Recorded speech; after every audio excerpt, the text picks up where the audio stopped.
Doo-ba-doo-ba-doo. Exchanging glances side to side. What were the chances we'd be sharing love? Strangers in the night. Well, there we go. Everything looks hoopty and doopty. We are hot to trot. In like flint. On like pawn. Hop on pop. Fox in a box. Words that go together. Stuff like that. Anyway, good Monday evening, everyone. Caddie is here with you tonight, feeling bunnish. Very bunnish. Hopefully the view is okay for you. I picked something hopefully interesting today. We are in a rocky environment. Put the camera there so I can see me directly. That'll help. It's a Monday. We're working with this. We're doing what we can. We're making it through. I want to definitely say I feel like I had some good things going on my stream the last few gaming streams. And I hope everyone that's gotten a chance to join me or watch the VODs later has had a chance to enjoy that as well. I believe it was Tuesday I ended up playing the Galactic Battlegrounds, which was the Age of Empires 2 reskinned as like Star Wars-y stuff. I did not get very far in that. I was also kind of getting annoyed at the resolution max on that. Eva! Aw, hey, I just thought you were being an Eevee. Hello, Wild. Welcome in.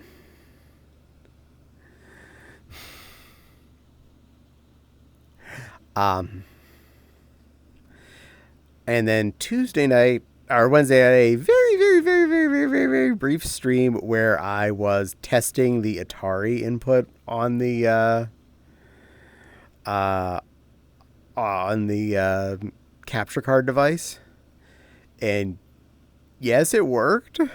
I didn't really do anything there, but some people still came and watched. So, I'm glad that was entertaining while I was just not even having voice on.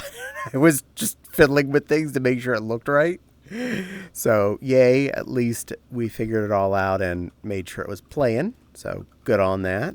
Which reminds me, I should go and check and make sure I didn't just leave that on mono, because I don't want to be missing out on anything when I play Super Nintendo again. Because thanks to my friend Monica, she showed me where I could go to. Yeah, I'd left it on mono when I was streaming last time. Sorry. Showed me where to centralize that so that the stereo channels come through in the mono channel comes through in both stereo sides. So someone listening on headphones to my stream would still get things on both ears instead of just the music from the game in their left or right ear, depending on which color I plugged in, red or white. Hey, Silver. Hello, Tiger Paw. Welcome into the both of you. Thank you for joining us. I hope you're all having a great night as well. Also, that's a little high.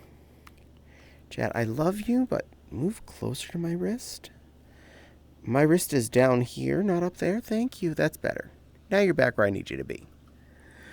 When I loaded up VR chat tonight, my chat window that I look at on my left wrist looked like it was about the size of a stick of gum.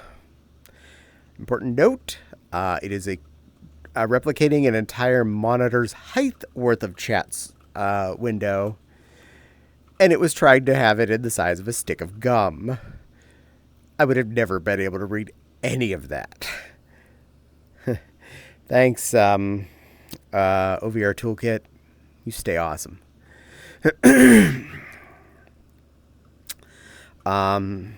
And Friday night, then I did an actual stream of Atari games.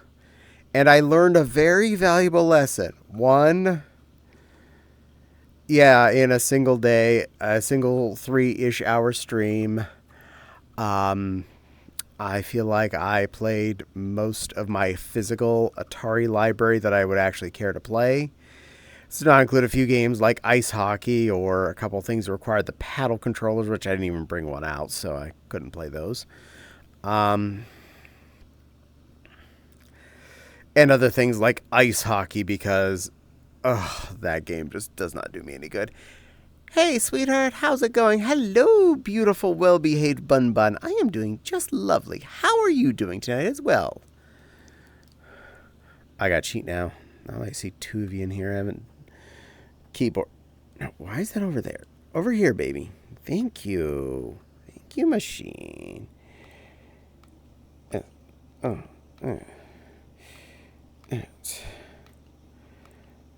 That one. Do that one.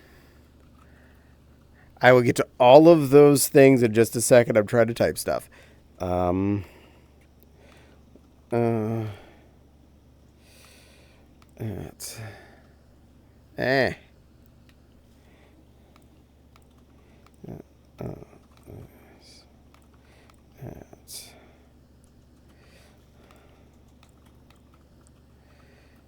we go.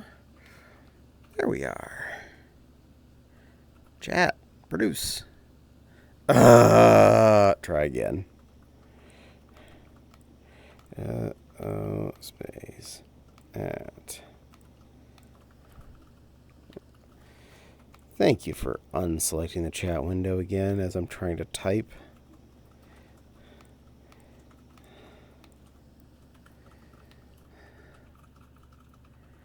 Try again. There we go.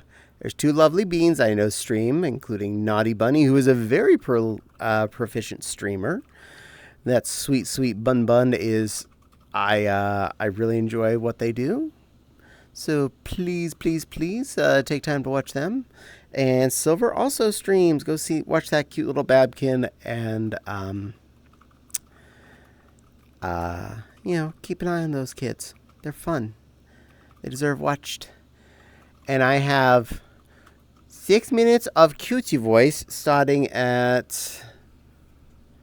I'll just go with this. 7:09, so 16. I'll go all the way to 16 on my list.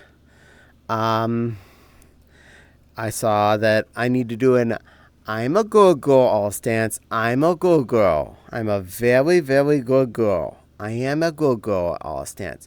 And you're a very, very good boy. You're a very good boy all stance. A very good bum boy. And... I am a teacup wine. I'm a little bitty, itty bitty teacup wine. Here to sit on your desk and pop up and go, hello, I'm your teacup bunny.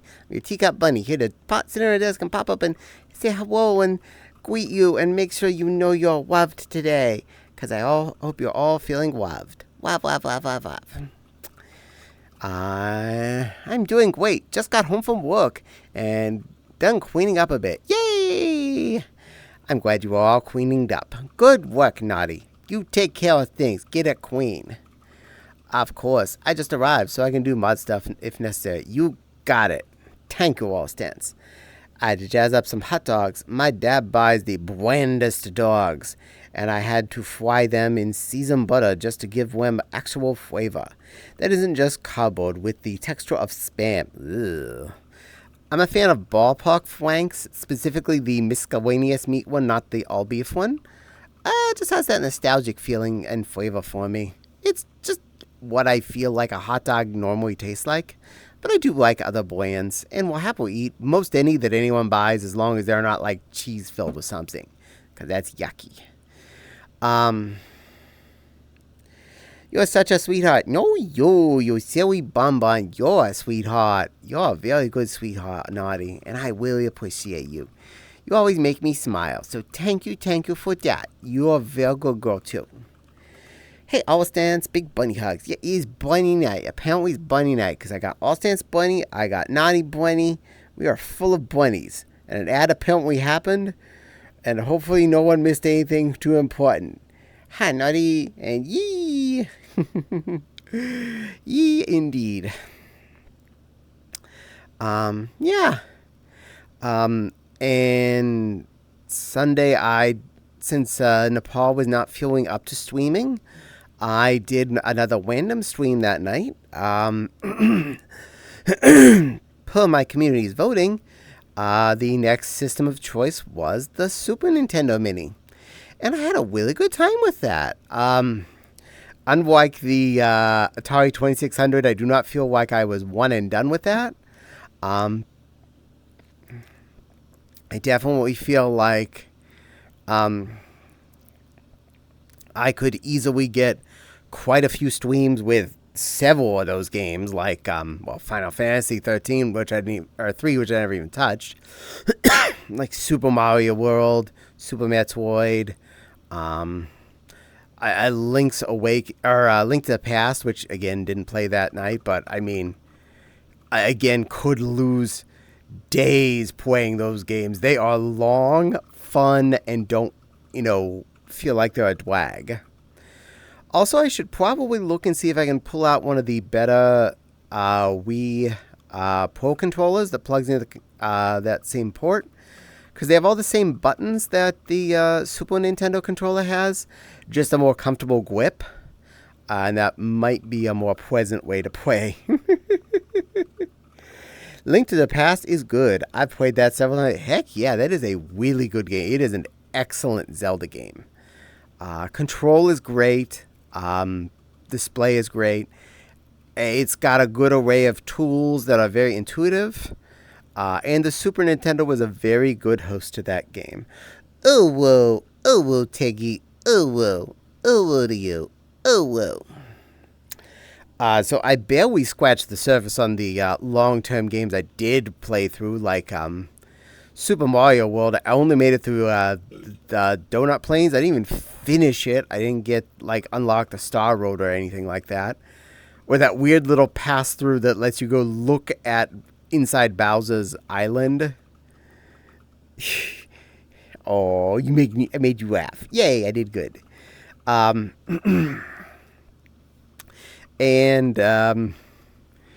in Super Metroid, I had just got to Quaid, and I actually died on Quaid because I was half paying attention to him and all. I wasn't doing a good job of being a gamer.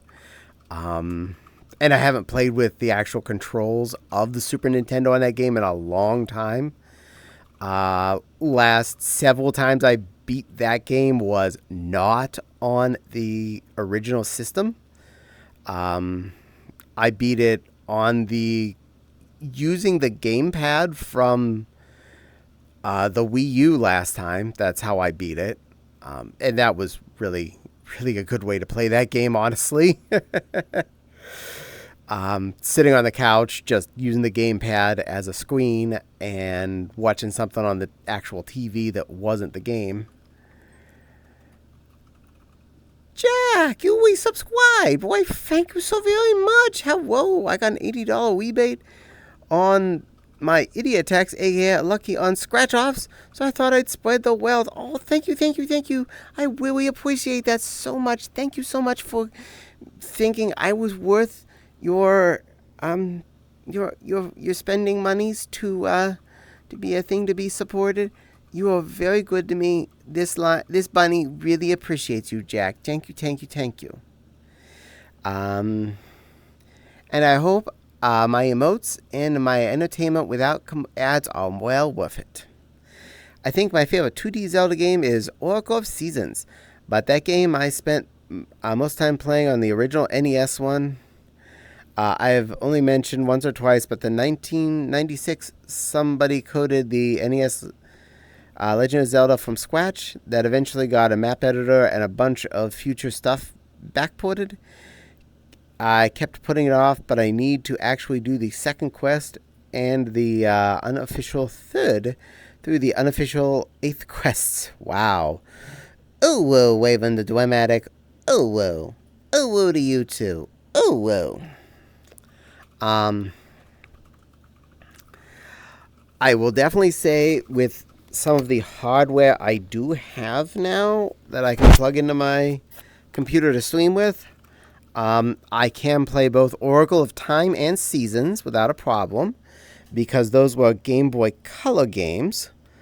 And I've actually never finished either of them. That was during a period where I didn't have a lot of time to play portable games anymore, because I had at that point had a job that involved a lot more time, so I didn't have time to sit down and play long-term adventure games like that. Scroll down. Why are you frozen? Don't be frozen. Unscroll. There we go. My favorite 2D Zelda is probably Minish Cap, though I never finished it. I had Minish Cap on my original 3DS before it got destroyed, because I got those the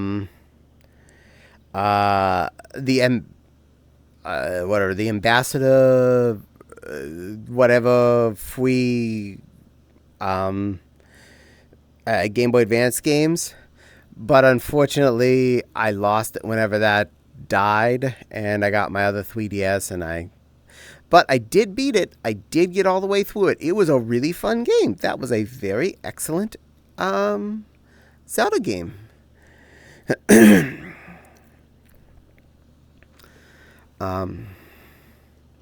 But I do think I will take the time to play a lot of those more interesting Game Boy titles as well.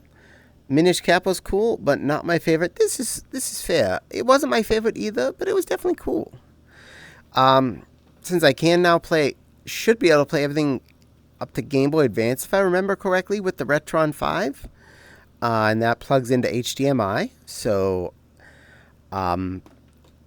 all original Game Boy up to Game Boy Advance games that I own, which includes an original copy of Link's Awakening. And, yeah, sure, you can come in.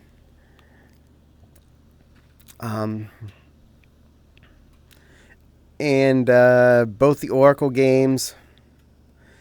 I think my Twitch ads are broken. I'm getting baby items. I'm not pregnant or want to be pregnant. I don't want to be pregnant either. Don't worry, darling. I'll pregnant you. Fopsy says she's going to pregnant me. I don't want to be pregnant. Okay, fine. You can pregnant me. Oh, okay. Fopsy says I can pregnant her. So that's fine then. Last boss always kicked my butt. Oh, stuffs muzzle with chewy sour candy. Chewy sour candies. Yum yum.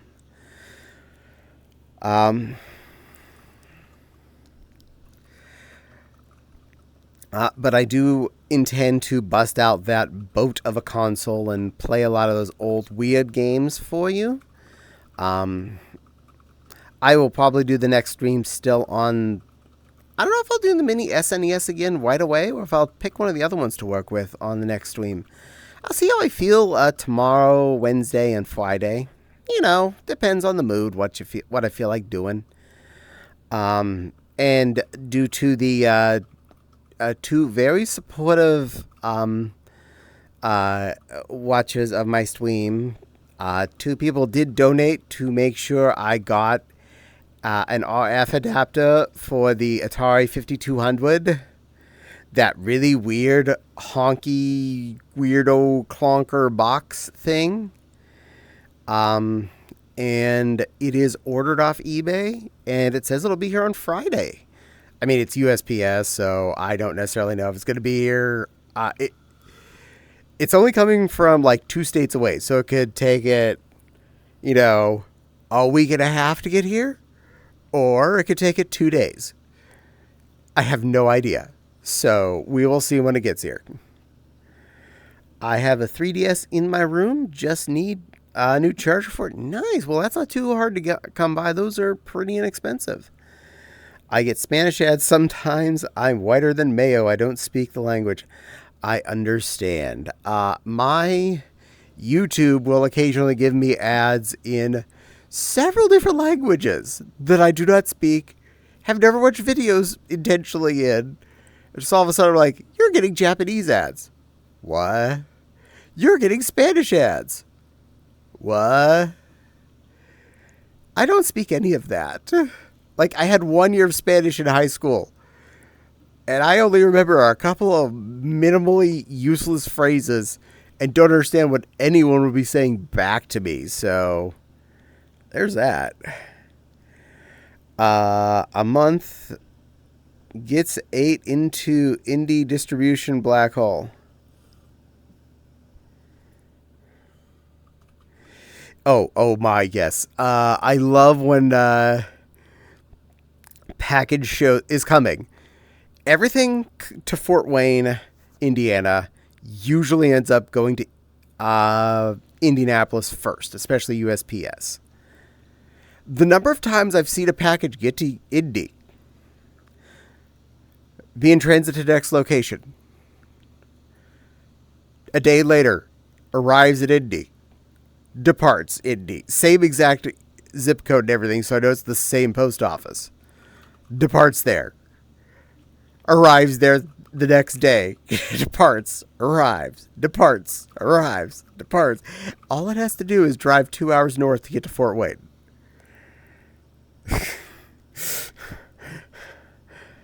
I am sadly well aware of that curse that Tiger Paw mentioned. I'm whiter than white bread and toast so easily.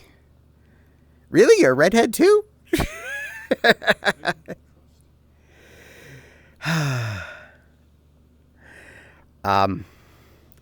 Fun fact, most people with a tinge of the ginge in their minge definitely will burn much easier out in the sunlight. It's a genetics thing. It is not just like a stereotype. There's a higher probability we will burn. And thanks to Mom and Mom's dad, I do have a tinge of ginge in my minge. So, yeah, we be there. Chicago for me. I got a package that got last there for a month ago and hasn't budged. Oh no, I'm so sorry. I'm assuming that was an import package from overseas. I hate when they get lost like that. Redheads. Oh no, redheads and freckles are hot. I have a few freckies, not a lot of freckies. I burned. I have lots of Irish blood. Yes. Tiggy and I have the Irish in us. Yay. So while all of you are out having fun in the sun, me and Tiggy will be hiding under the umbrella and still burning like a toaster strudel. Awesome. Package coming from Germany, so that's weird. Usually it's the ones from like China and Japan that get stuck over there. For me, anything from the EU and whatnot, usually it arrives and it's like, oh, we're good. No, customs. Yep, it's in and out. We're good. No, it's only the China post and whatnot that seems just like, whoa. We gotta make sure that this t-shirt, this dress you ordered from China is not like a bomb or made of crystal meth or something. We're going to sit in a room for about a month and make sure. That's how we make sure, is we have it sit in a room for about a month. We don't actually check it or nothing. But if it's, perishable, it's going to go bad before you get it, and that's the important part.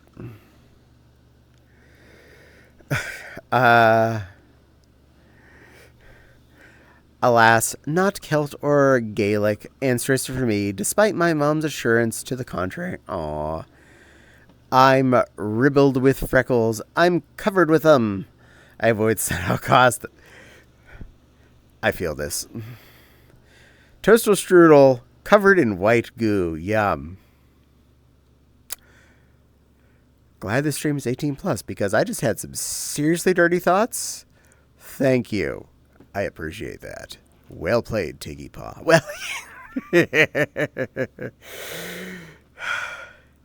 and you all got a free tickle from Popsy on that one. Tickle. Yeah, we're just going to call it a tickle. My mom went to Scotland a few years ago, though, so I have sand and water from the North Sea. Oh, neat. My bio parents have brown hair. And they have somehow produced a redheaded child. Nice. Dirty minds. Yes, yes. I have a dirty mind. 110%. Very much so. Very dirty-minded bunny. Extremely dirty-minded bunny. I'm okay with this, though.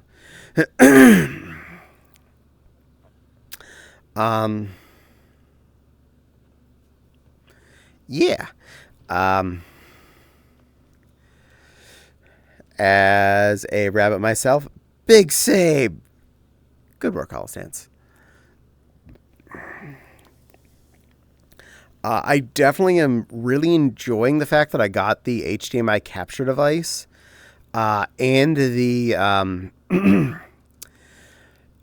composite / S-video converter that plugs into it as well.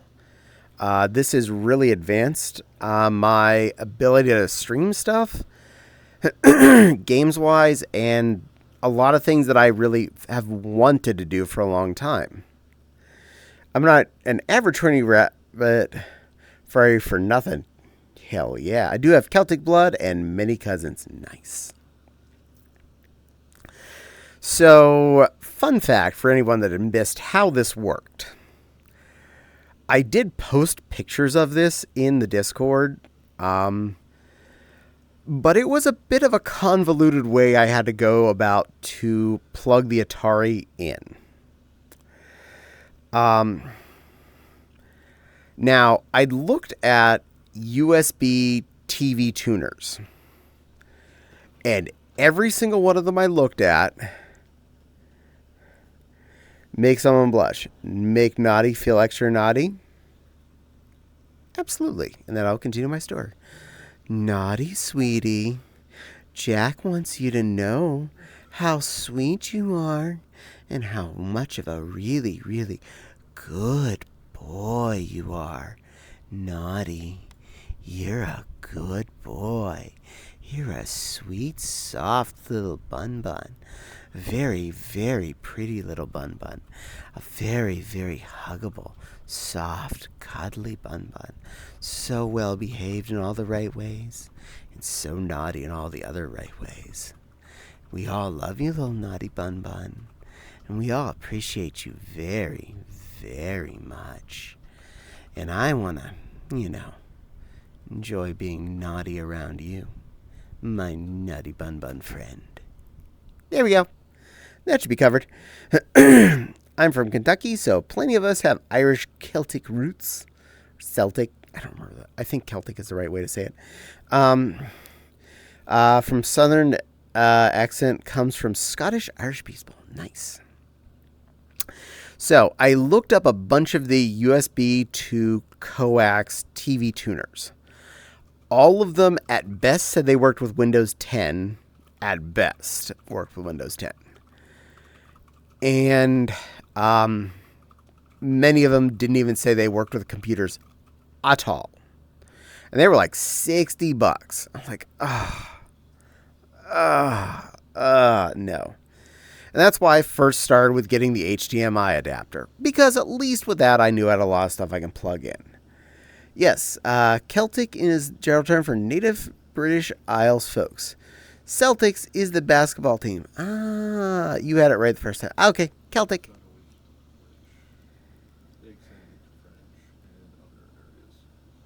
Apparently it's not limited to British. It's limited to French and other areas. It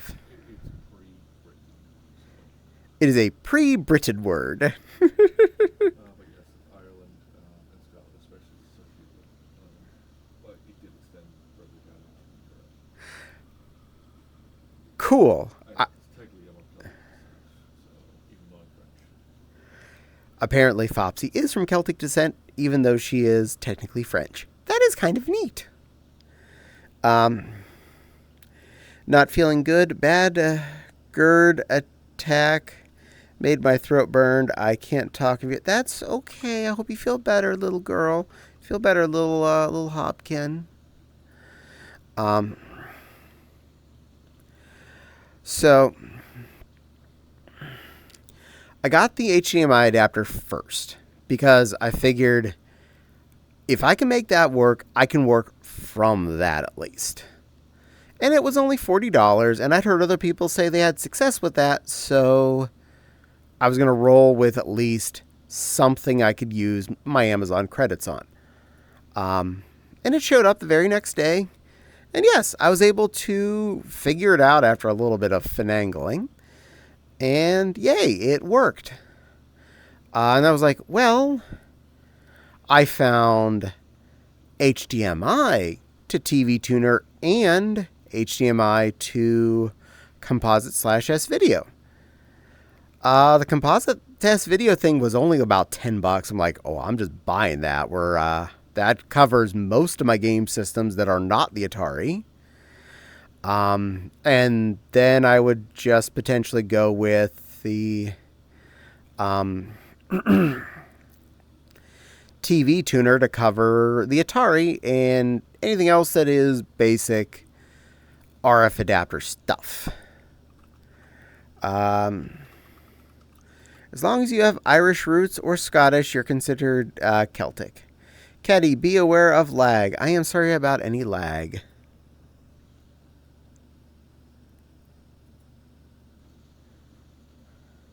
Well, there's no one else here with me, so just lag of chat maybe. That'd be all I'd have to worry about. So, hi, Phantom. Welcome in. You might need a splitter to... Oh, you mean for my devices? Oh, I'm not too worried about that. The games are working actually fine. You might need a splitter to make the lag from the ANU capture device. Now that I'm getting tick meds for dogs, is Twitch trying to tell me something? Probably. Hey, Caddie. Hi again, Phantom. You're a sweetheart. And yes, I recognize that emote you used up there. It is very lovely.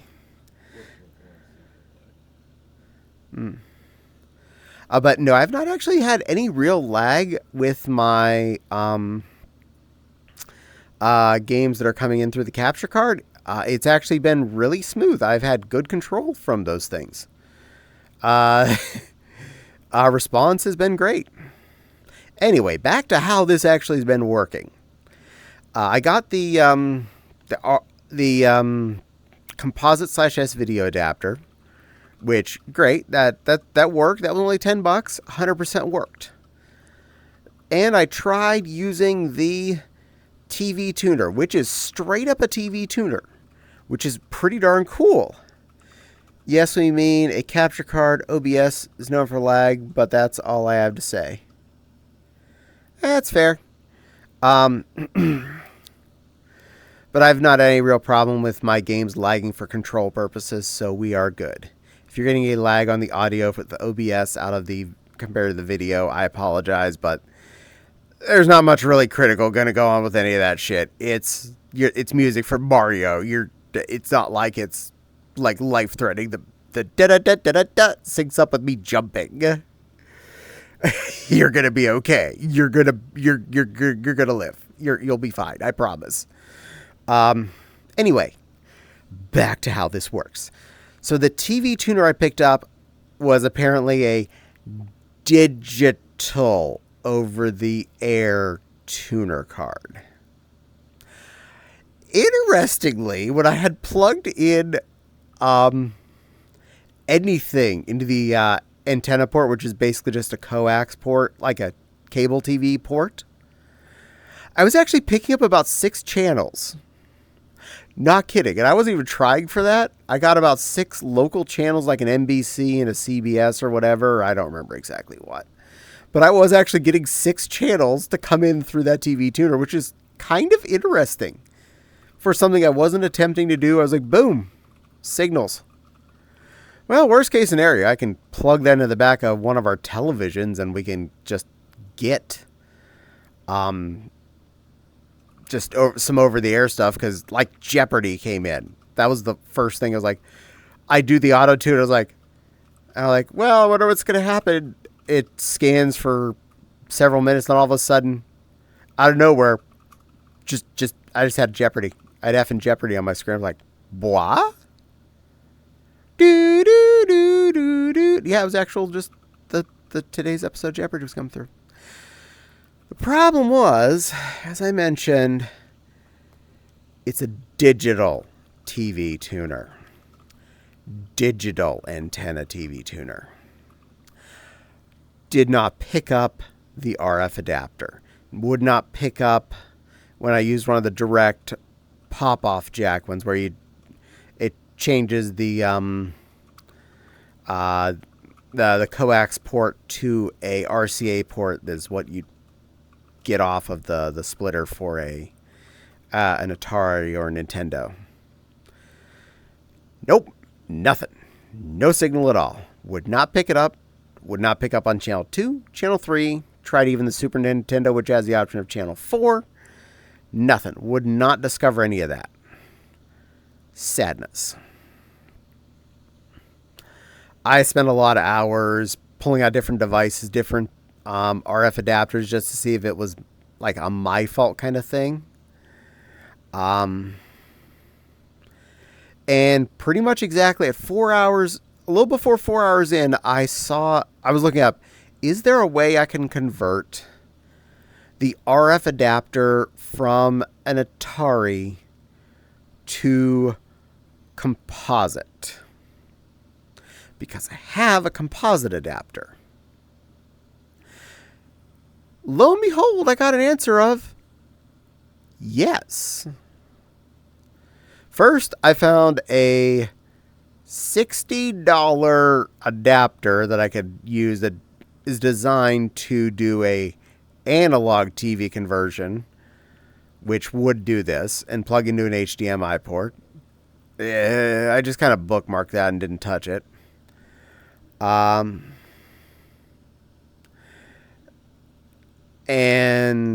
then I saw the other option was use a VCR. And I was like, oh, you're kidding, right? That's all I was missing. I'm going to hold off. I'm going to reread this as soon as the ad finishes. I'm going to say yes to the Phantom. Raising Tamagotchi via Tamagotchi connection re-release. Yay! I hope you're enjoying that, little Babkin. Just waiting for the ad to finish because I do want to have everyone enjoy my punchline to this pointless story. Ads, what a pain. They are helping support me, so please, by all means, if you're getting them or if you have Twitch Turbo, thank you. I apologize for the annoyance. Yo, Commander, welcome in. As soon as the ad ends here, I will be letting you finish you off the story of the translation of Atari to computer.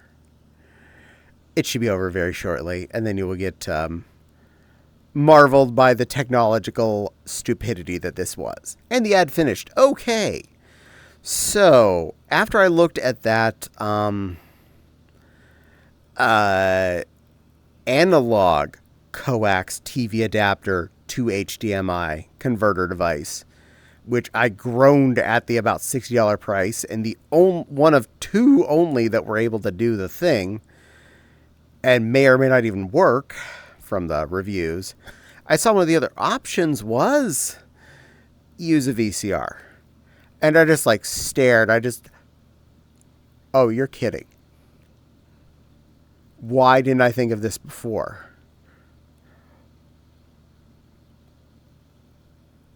I feel so dumb. So I went into the old video game crap closet, and I looked at the first VCR that I could reach, because we own two. First one's the VCR DVD combo, and unfortunately that one only has fancy outputs.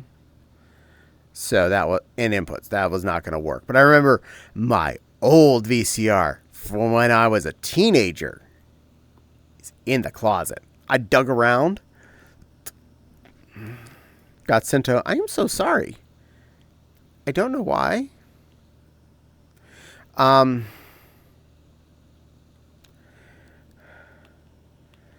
give you another one. There you go. So, I wonder that's why Cisco never showed up. I accepted their invite. So I pulled out my old ass VCR from when I was in a teenager, and I plugged that into the RF adapter, which is plugged into the HDMI converter, and then into my computer. Turned it on. I got a blue screen. I pressed channel up and down, which I immediately saw the channel number change on the screen. I'm like, okay, we're just going to be a little thorough. We're going to triple check and make sure everything is good. I went into the living room where I have our remaining like 6 VHS tapes I was not willing to get rid of. Not counting my copies of Star Wars. Those are back in the closet. Because I already have like a full copy of Star Wars out on Blu-ray. I don't need to keep the VHS copies. All of the VHS copies out there. Jammed in the 101 Dalmatians cartoon Christmas special. Pop that in the VCR, press play, video and audio worked. Okay, I have functional connection of a VCR to my computer. For all the point that exists, cool. This actually means I could rip the few VHS tapes we have to like DivX or something if I so chose to, which I can then save and preserve that media. Not a bad, thing to have around. Just put that out there as a, we'll put a pin in that. And then I'm like, okay, before I try the cool tapper thing, I will try known good situation. And I got the old rusty computer TV switch, RF adapter, plugged that in, plugged in my Atari, turned that biznitch on, and lo and behold, I got some grainy ass Berserk on my monitor. Because that was the first game I pulled out. Thankfully, after the fun that I ended up with on Friday, I picked that particular cartridge because it worked without any hassle. More on that to come. But that worked. It came on the screen. I verified it was good. I was fiddling around. I even tried my other RF adapter. It also was pretty grainy. It was also pretty rusty. But then I switched over to the direct tap, which is the coax cable to an RCA. And then just plugged the back of the Atari directly in there. Pretty much as clear as you're going to get. Beautiful picture. The only real problem we had was my VCR's composite is only mono. Yellow and white on the back of it. For reference, sometimes they make yellow and red. This one was yellow and white. So I only had one cable to plug in. So in my test stream, I was only getting out of one ear, which is fine. I was okay. I was able to make sure the audio was working that night.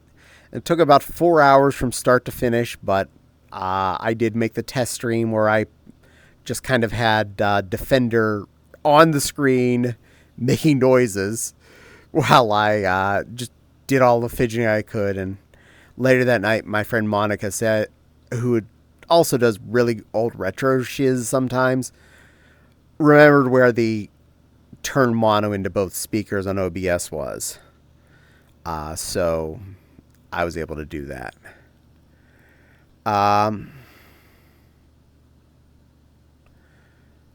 VR Chat's most recent update broke a lot of stuff. I was on VR Chat on Saturday and my friends list stopped updating, so I couldn't get invite requests.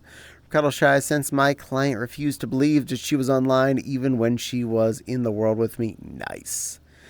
Do you have the Atari 8-bit PCs, Caddie? No? Hello, Valerie. Valerie, oh my god, hi, Den Den, sis. Yay! And There you are. Hold on. I got squat. May I attention my otter? Hello, sweetie. How are you doing tonight? It's lovely to see my pinkest of most fabulous otters. You are a very, very good boy, and I appreciate your little, sweet, handsome, fabulous existence. Mwah! Also, I need to modify the camera because you are a hair fuff. And I want you to be more than a hair fuff. You're more than a hair fuff to me, Phantom. You are more than a hair fuff. No, don't. It's clicking on the window behind it. Hold on. Technical difficulties. I clicked on things. Camera, move over here. Thank you. There. Better. I was clicking on the make it flying, but the click was going through there onto the display behind it, which was changing my my monitor display. 8-bit is an Atari 800. Let me guess. Not the button. Yes, the button. I hit the button. I'm not sure, Valerie. I will double check. I picked a world we were hanging out on this weekend. It is, yeah, I'm sorry, it is a blue dot world. It's somewhere where Fopsy took me over the weekend. That's why I ended up here. It's a very pretty lake world. Phantom, just forever, there actually are fish in parts of this world. We found them on Saturday night. I'm not sure where in that big lake behind us they are, but they do exist. They're non-physical, though, unfortunately, so you're not able to interact with them. But they exist. There's also ducks. Don't worry, there's still fish in the fridge. I had fish for lunch today, even. Specifically, fake lobster meat, which is whitefish formed into little chunks. Really tasty stuff. Inexpensive and made for a fancy meal. I had a fancy lunch today. Fancy. Oh no, not the button. Yeah, it was the button. I accidentally was trying to click on that instead of clicking on flying. I ended up clicking on someone else's stream, so it got rid of my display. Yeah, annoying for a second. Oh, Caddie, do you have any easy lamb stew recipes? I got some stewing lamb the other day and have no idea what to do with it. Figured, goodbye. I'm sorry, Valerie. You can hang out and chat. Honestly, you end up supporting my chat a lot more when you hang out and chat.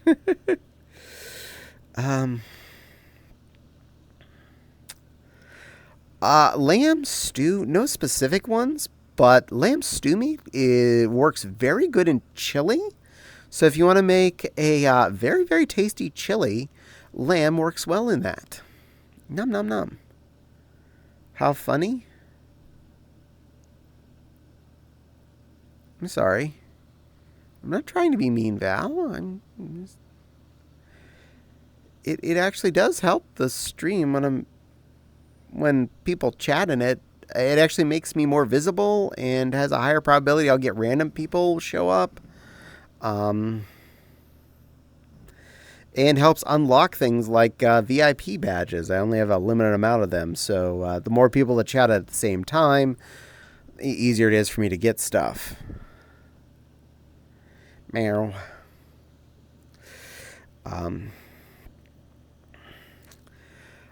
So after trials and tribulations, I did manage to get the Atari working with the computer, so I'm really happy about that.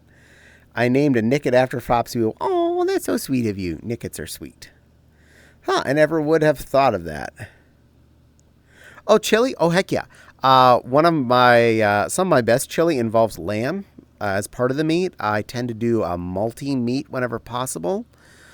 Pork is also good, so if you find like some cheap pork stew meat, just basically chopped up pork chops, that also is a good one to cut in there. I recommend doing like a 50-50 with that, like a 50-50 beef and pork or lamb, and you get a really good blend of meat in there. Adds a very good flavor and texture. I honestly really do enjoy when at least half of the meat in a chili is a stew meat instead of just a ground meat. It does add an entirely different experience to it and does add a world of different flavors from the non-ground meat.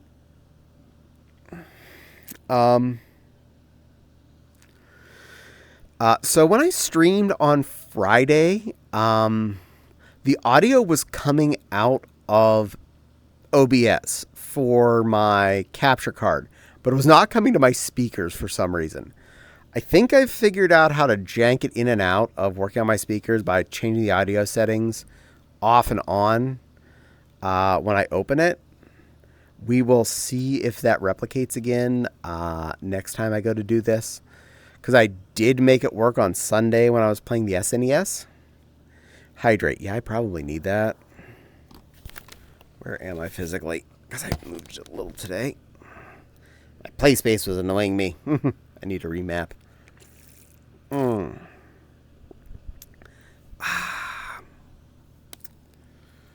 Not that it hinders my actual functionality. I am more than willing to move over slightly, but it was the fact that the wall, the visible wall, was in front of me. I hate that. I love you, Valerie. I hope you know that. I still appreciate your cuteness. I know I hate having you being limited too. It's very mean of the software to not share. I don't pick worlds that are blue dot on purpose. I just picked a world I ended up in over the weekend and I kind of liked. I do try my best to pick stuff. I'm sorry. Also, something went ding. That was actually important to go check. Ding, ding, and ding, ding, while I'm over there. There you go. Bing, work for me. Do your job. Not your fault. Thank you. I appreciate you not being mad about that. I learned on Friday my limits with playing regular Atari games. I don't know how I managed as a kid to spend that many hours, like 8 or so hours a day, in front of a like 12 or 14-inch little TV, wiggling around those stupid joysticks that feel like you're moving a mountain every time you try and move yourself a tiny bit. Because in 3 hours, oh my God, my wrists were both sore from doing that. But do bring some good news. Yay! Good news, good news, good news. And to keep my headset on from going to sleep, I was playing the VOD of my own stream at absolute bare minimum volume in the background from Monday so that my headphones wouldn't go to sleep. I'm so close to finally getting a job. Awesome. Good luck, Valerie. I hope you succeed. I really do. Congrats. Yes, absolutely. Congrats, Valerie. Congrats. And then on Sunday is when I figure out how to jank around with the audio signal to force it to turn audio back on the computer and not just the output to OBS. Hopefully it'll maintain. So I need to let you borrow my copy of Missile Gun. Actually, I have a copy. I did play that. I played that on Friday. I have... I'm not going to lie. This is actually how I store them. A toolbox full of Atari games. It's a nice size toolbox because my dad is a carpenter, so something they got me constantly for Christmas presents were new toolboxes. Even though I didn't have enough tools to fill up the other one, I got another one and another one, so they became just places to store other stuff. So I have a toolbox that I use to store my Atari games in. I also have I think it's a 27 cart little like square racky thing that's also full. So I have this toolbox that's entire full base of games plus that. And that's the mix of the 2600 and the 7800 games, since they all can work in the 78er. Also, I've been trying to show you my new upgraded chart. Oh, I'm so sorry. I'm sorry, sweetie. Congrats, Valerie. Also, I see an otter. Yes, Phantom is with me. Phantom is being amazing and fabulous. Trying to get into a program to get a job soon, Caddie. I might be busy in the upcoming weeks. That is awesome. I hope that does work out. Thanks, Mom. Awesome. Shout out to Silver. Yay. Oh, wait. That's new. Oh, now I want to see it too. Can I post in Discord? Can you post in the Discord? Yeah, absolutely. Post in the Discord. Would love to at least see it one way or the other.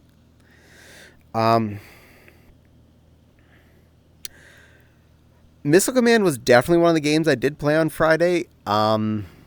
Also, a very important thing I learned is I'm not on it. Oh. I thought you rejoined our Discord.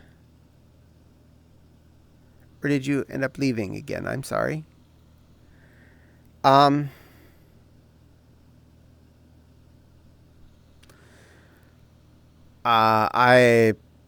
will send the invite to Val. Thank you. A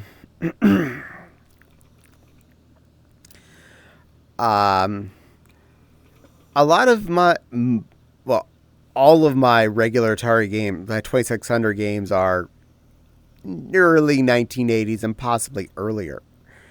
And for the record, if they're that old, they're dirty. Quite a few of the games required a rather good Q-tip and isopropyl wipe down to work. And a lot of in and outies to make them go to function. I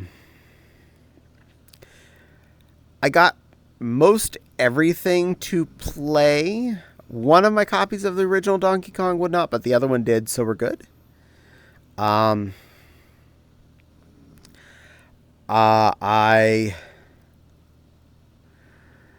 But yeah, that was an experience. I'm also annoyed by any of them that had the auto dust cover. Fun little feature of some Atari cartridges, they would have this little slip down in the cartridge itself that would cover the circuit board contacts. And that was released whenever it hit the little clips on the cartridge slot on the Atari. Can't just push it. Fortunately, I'm smarter than a cartridge, and I put a Proby device in there, a sewing needle, poked the little release, and was able to push it up so I could wipe down the contacts on all of those particular cartridges. I'm smarter than a piece of plastic. Ha!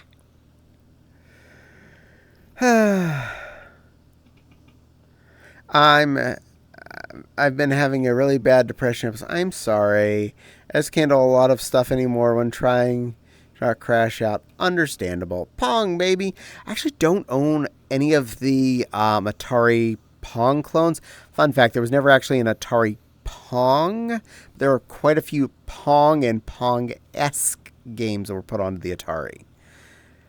That's a fun fact.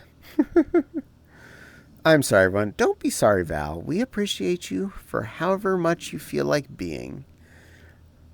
Noob refurbished my 2600 and my carts. Oh, that was really nice. He's a good puppy.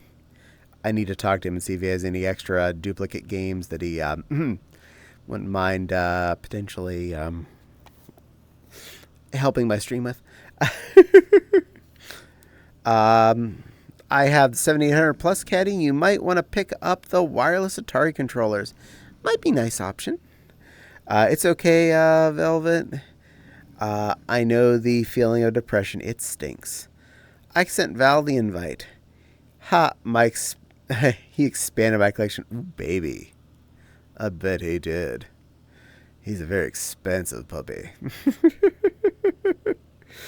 But yes, I do also own a 7800 I picked up from a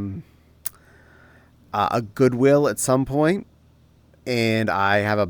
It came with about 8 games, so I can pull out that boat and try that.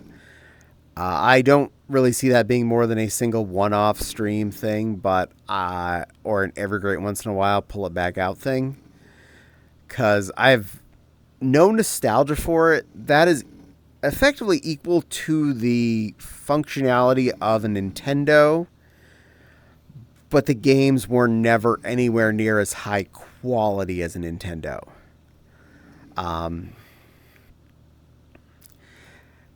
It was like the Atari Lynx. Again, Atari. Having all the power, no one knowing what to do with it. I got the wireless 2600 controller, and it has a USB dongle too for Stella. Stella is the code name for the 2600. Nice. So I can easily work with that. And then due to 2 donor cuties, I acquired the funds to purchase the one part I was missing for my 5200, the weird ass TV adapter, because its RF adapter is unique, special. It is such a little snowflake, and they haven't made them since the 80s. And there's not like a third-party remaker of those. You need to find old stock that still functions.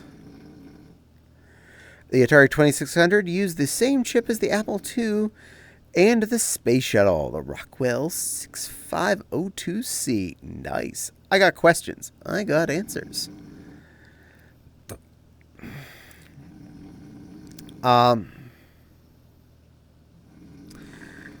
So, I ordered said maniacal adapter, which, I'm not kidding, cost about twice as much as I paid for the entire rest of my Atari 5200.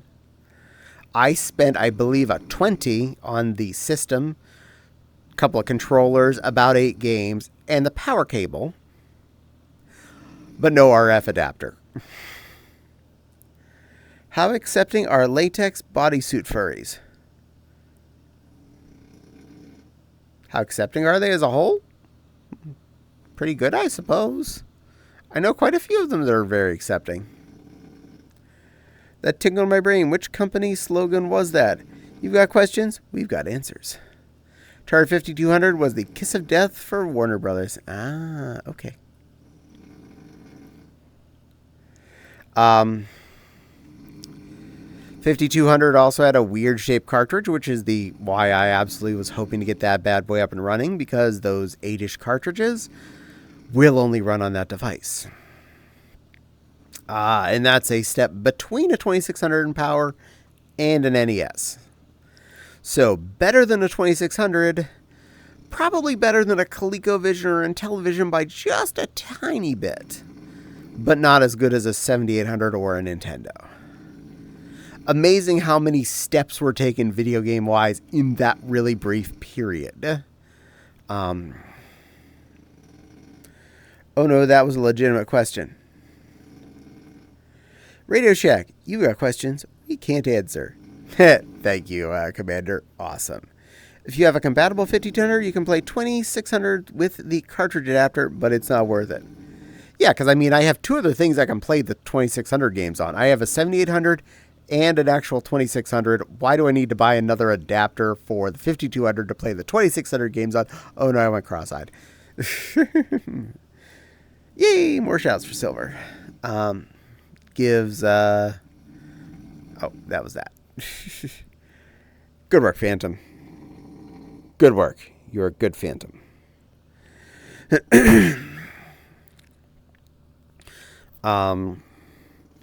So that is a overall progress report on the Atari world. I'm on hiatus. To be honest, this is fair. I asked a question.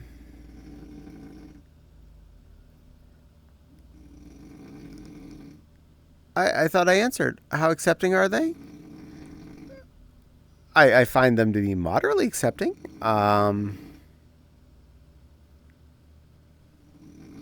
Oh, second question. I didn't notice that in the middle of all that.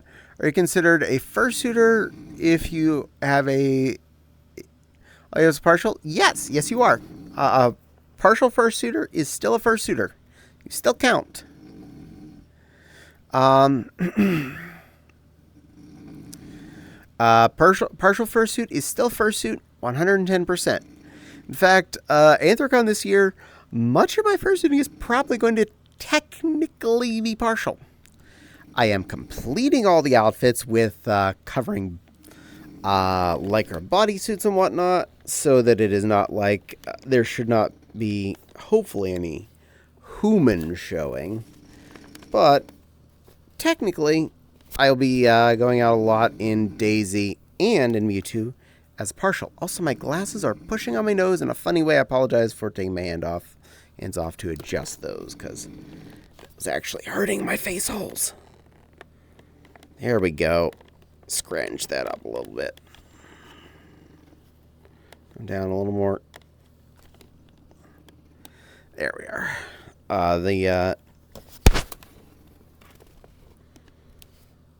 The nose piece on my glass was really pinching my nosy, and that was not fun. Do you do latex costumes? I don't, but I have no problem with them. They're not my thing. I'm not that big into the latex bodysuit myself. As far as wearing, conceptually enjoying the looks of them, absolutely. I'm a very sweaty creature, and putting on something like that very much so becomes a constrictive, sweaty nightmare, and no one's going to have a good time. It's called poodling. Oh, poodling is whenever you wear a partial but do not cover your entire body. Partialing is still partialing. Partialing is only poodling if you're, say, like, wearing a head, hands, and tail, but you're wearing it with a short sleeve shirt.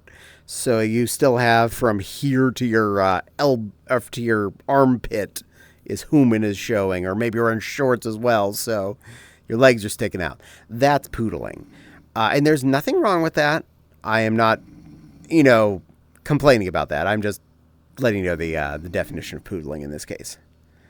And now there's an ad. I will continue talking about that real quick after we get out of the ad. And Phantom, I have a question for you if you're handy, little dude. I know Cisco usually calls you Jed. Do you prefer Phantom or Jed? I honestly am not sure, and I will comply with whichever you would rather be. Either? Okay. Just making sure. I just wanted to make sure I was not, sitting there calling someone Joe, whatever. They're like, my name is Jonathan. You say a whole name. Say a whole name. And, obviously. So cool. Confirmed. Oh, got it. Okay, I get it. My mistake. No mistake needed. I am full of education. I've been a furry/fursuiter for well over 20 years at this point. I am full of definitions. And the ad is over. Specifically, something I am going to be doing a lot at Anthrocon this year, hopefully, will be partialing with leotards and tights as a large part of my body, as it were. I have a collection now of very opaque lycra shiny leotards, specific and tights. Some that do definitely match Mewtwo's color pretty much to a perfect T. So I can wear him as a partial that will breathe even better than his regular bodysuit. To To be fair, his regular bodysuit does breathe pretty well because it is Lycra, but it does have, in most areas, foam backing. But it also has a lot of padding in the haunches and a big-ass tail, so it's a heavy thing to lug around. And it's hard to put outfits on. On a effectively long-sleeved leotard and tights, I can much more easily put on most any dress and or other outfit, and then Mewtwo can be a billion other things without it weighing, all of the world. Yes, his full bodysuit will still be at Anthrocon. I still plan to wear at least some, but I probably will be wearing the leotard tights option more often than not. Similar with Daisy, I am more than happy to go out with her as effectively a partial in the same fashion.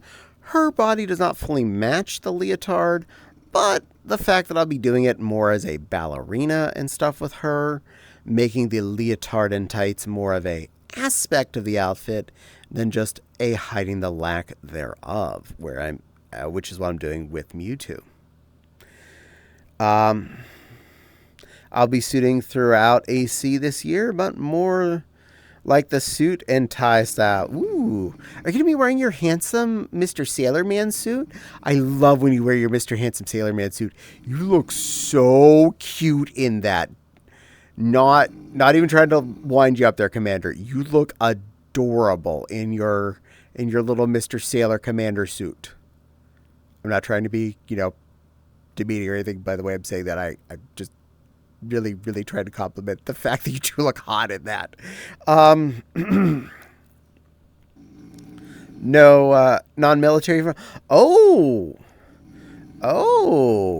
So you're wearing your regular suit. Oh, you're gonna be Mr. Handsome Boy again. Regular civilian handsome man. Nice.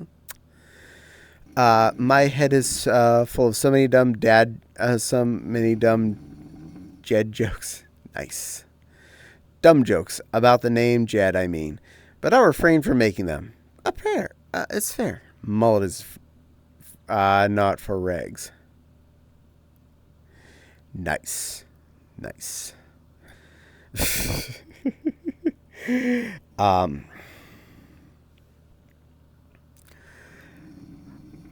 I love fursuiting. I want to do as much as I possibly can because I love doing it. And in the Pittsburgh heat, if doing it as a partial is more of a solution to this situation, I do want to do that. My hair is now down to my shoulders in the back. Nice. When my hair is wet, my shoulders come to the top of my bum crack. My hair comes to the top of my bum crack. It is really kind of cool. But I've not had a haircut since 2005, 4, 3. I can't remember what I did get a haircut. It might have been 3. It's when I last worked in a food service job. But that is pretty awesome. I'm glad your hair is really coming in there, Commander. I look forward to seeing it. We should all sit down and have a braiding party. Oh, I get them monthly. My barber is having a blast on my Nice. I'm too lazy to get a haircut. I'm just going with party in the back. Full party. From the front to the back. From the front to the back. On the side to the side. All the way down. Maximum hair. Headset does not want to sit right today. It's not in the mood, is it? And my glasses are not one to behave either. There we go. That's better, I think. My husband misses you. Lovely Mother Rabbit. Oh, thank you. I'm not a mummy but I don't mind you calling me that. Welcome in there, friend. I hope you're having a good day.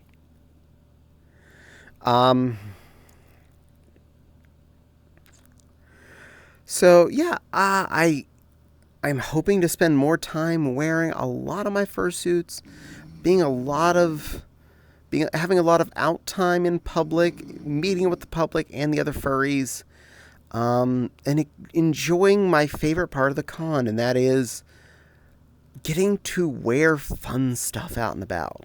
And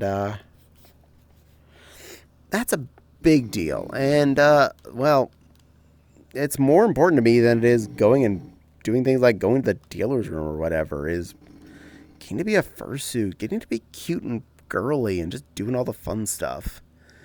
When you say Daisy, do you mean the duck or my bunny? Bunny. Daisy the bunny is going to Anthrocon this year, and Mewtwo the Pokemon. Thank you. I miss your wife too. Aww. I hear that a lot. I always let her know when I hear someone says that her streams are being missed. It's been a really stressful time lately with work, though, so that's kind of put a hindrance on her feeling like streaming was helping. If anything, it was adding more stress to the situation. But I may be able to, finagle her into coming in to hang out with me occasionally and stuff like that. So we have possible options. She also said she was considering hopping on as player 2 in some of my multiplayer stupid stream games. She actually was threatening that she should pop in combat and pull out the second controller last week when I was playing the Atari. I'm more than okay with this.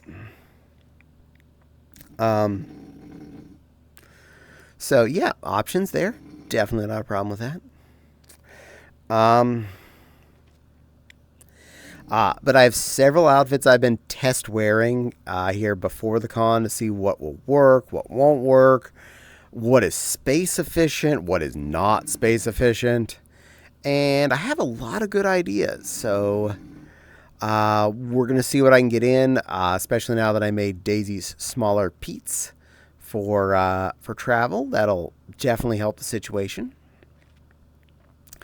I am thinking it's going to be all short dresses this year. That'll save on the long petticoats. And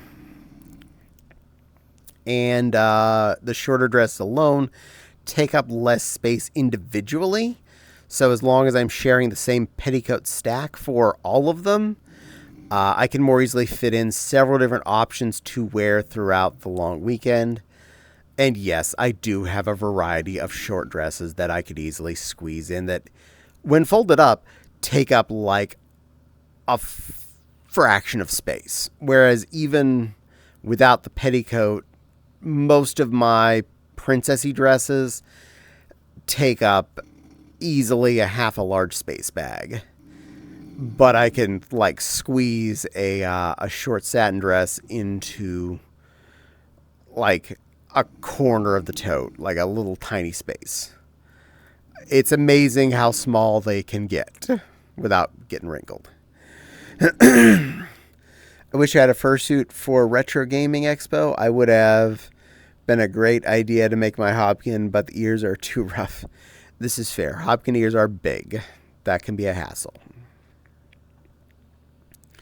Crystal's peeking in. Hello, silly Lily.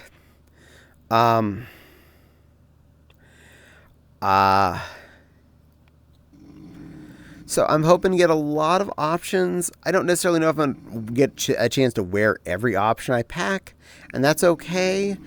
As long as I don't feel like I've overpacked, we are good to go. Thank you, Phantom. Good work. Not silly? Yes, you are. You're always silly, you silly little lily. And the Babkin is being all shifty face there. I see that. Oh, I'm sorry. The Hobkin did that one. Phantom didn't do that one. My apologies. I still thank you both. You're both helpful little children. And that is totally silly. Yeah, totally silly. Y'all are all silly. And you're totally a Babkin. Yes. Yes. Den is totally a Babkin. Now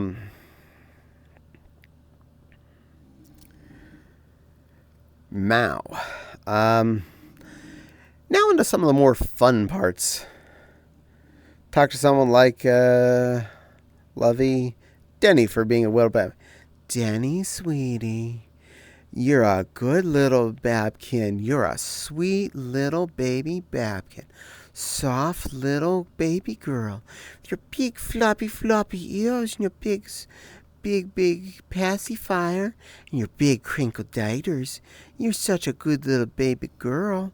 Yes, you are. You're a good baby girl, Babkin. I appreciate your Babbykinness. And Crystal, you're a good little silly lily. You're a silly little filly lily. You're a good girl, too. Such a soft little lily. Such a silly head, too. And it's okay. We like you just the way you are. Silly and sweet and fun to be around. You're both amazing little cuties.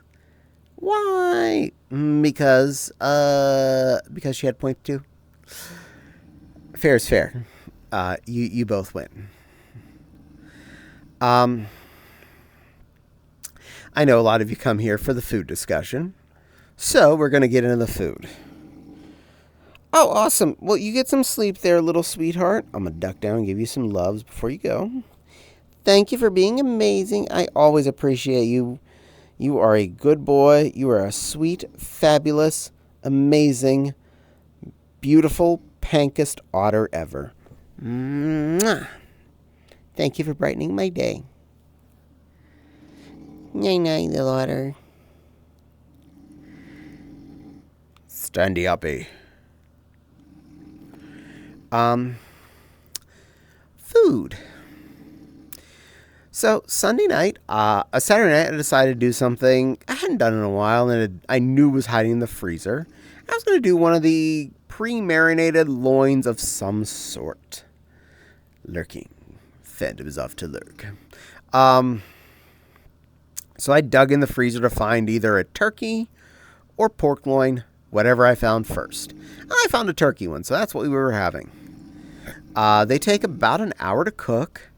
They're well under $10, and they tend to make us at least 2 to 3 full meals for each of us out of one of these loins.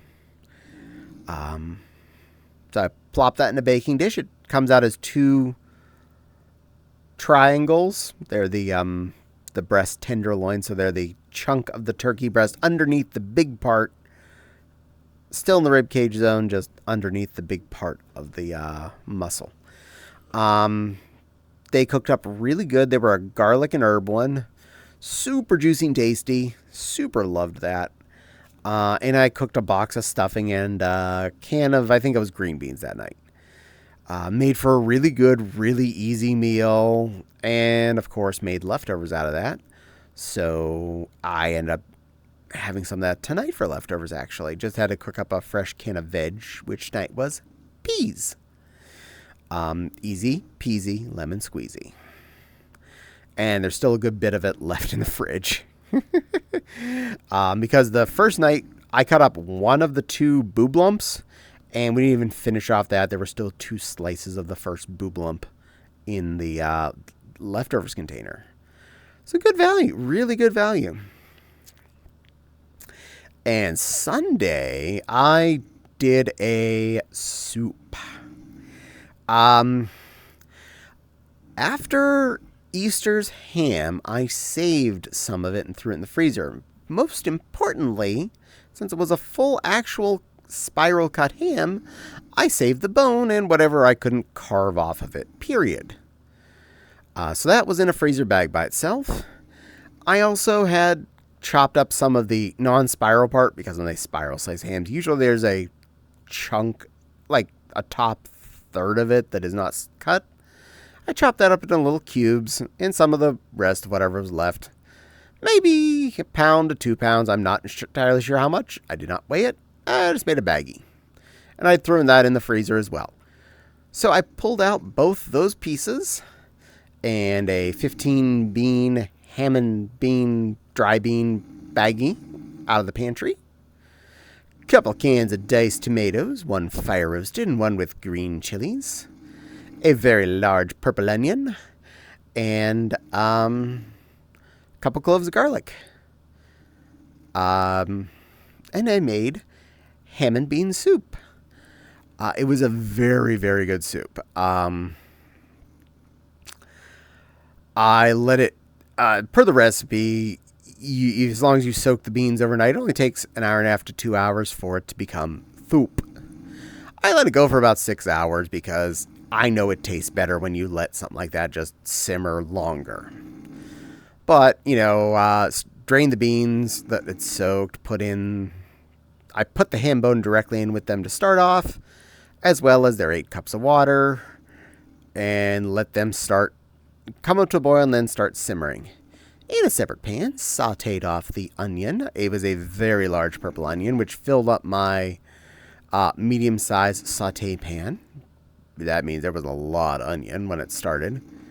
It did cook down a good bit, and then I threw the ham in there too, as it started to, once they'd cooked down by about half, and I could actually squeeze them in the pan. Let those cook as well for a while. The garlic was in there too. I just didn't mention it. Sorry about that. Till the ham was nice and warm through, the chunks of it, not the bone.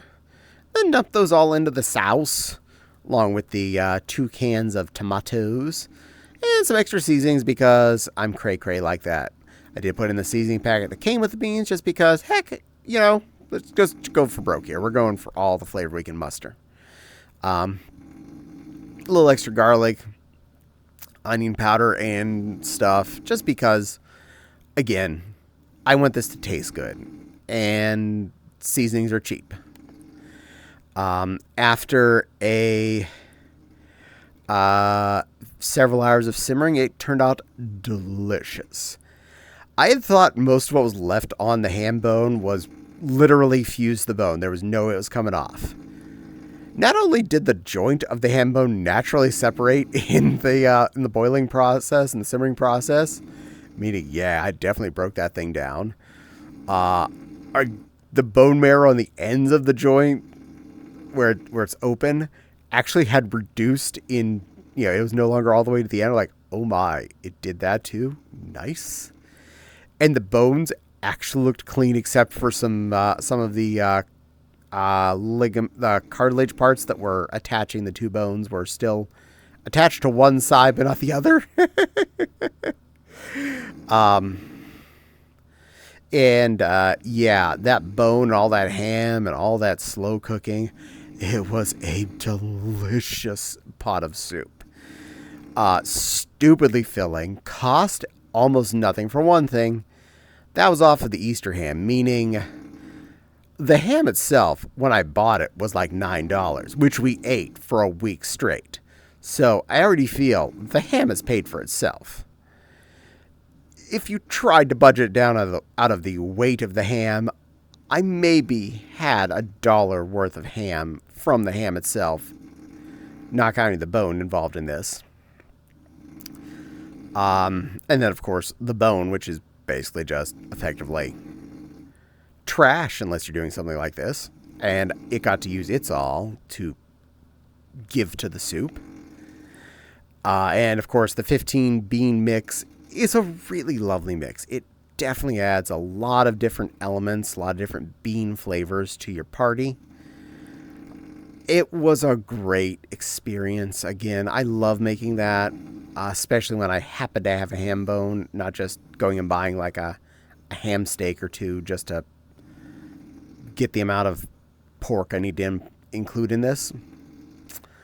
That was a really good soup. We wound up with quite a good bit left. About 13 cups leftovers of soup is in the fridge. And that's after I took the bones out. So that's a good value. Almost no money. A lot of good big flavor. A lot of big leftover. Playing some Pokemon's Sword and found a tin of Squemmy Wemmy baked beans. Squemmy Wemmy baked beans. And hello, Unky Ty. Welcome in, sweetheart. How are you doing, Snuggle Ty?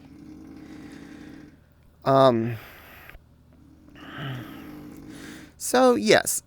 Very affordable, very tasty, very filling soup.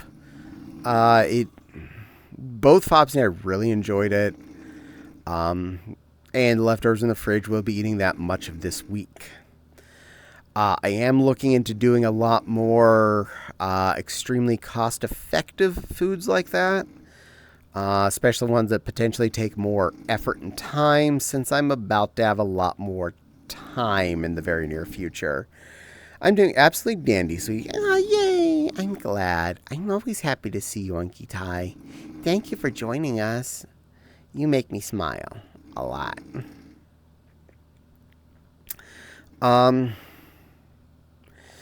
So that was, instead of making like steaks or a big thing of fish.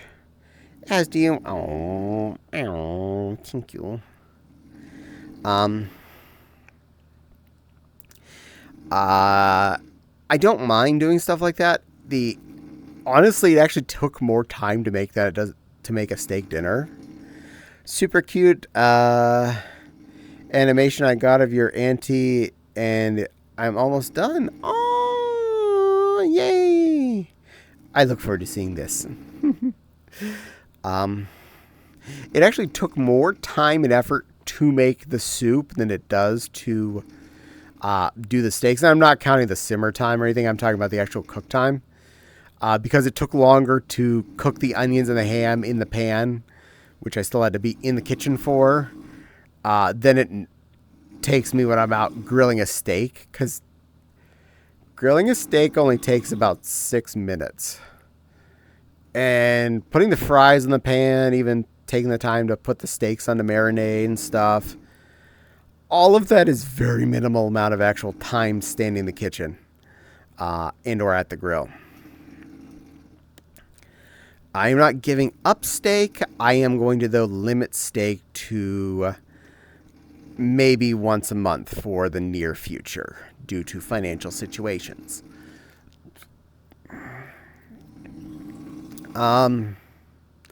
Speaking of which, if anyone is able to and is willing to, I am definitely not opposed to anyone that... I clicked the button again. I'm going to fix myself. Nope, I didn't. Good. Okay. Scoot over here. Flying up and in. See my face a little better this way.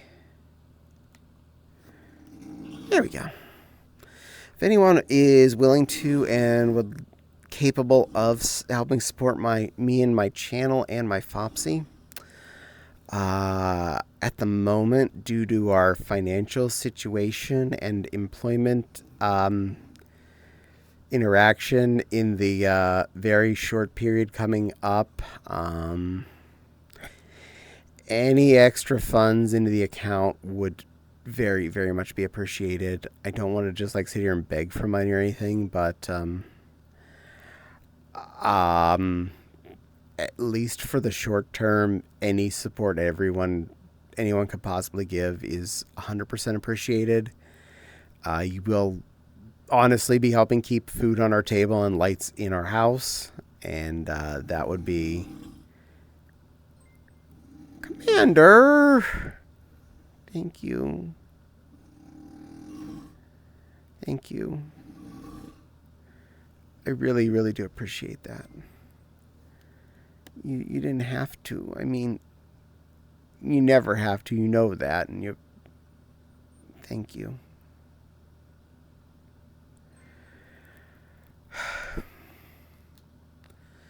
Super duper nephew. Meow. I can send it to you. CW warning, nothing bad. Just support my nephew. Meow. Thank you, Unky Tai. Oh, I don't know about that, LOL.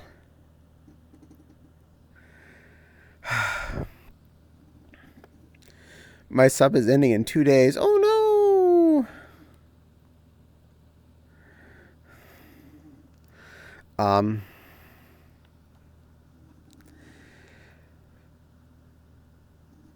Due to apparently tight drawstrings at our job, Uh, there were some layoffs that were posted last week on Thursday. Fopsy still has a job. I have my last day on the 30th. So, um,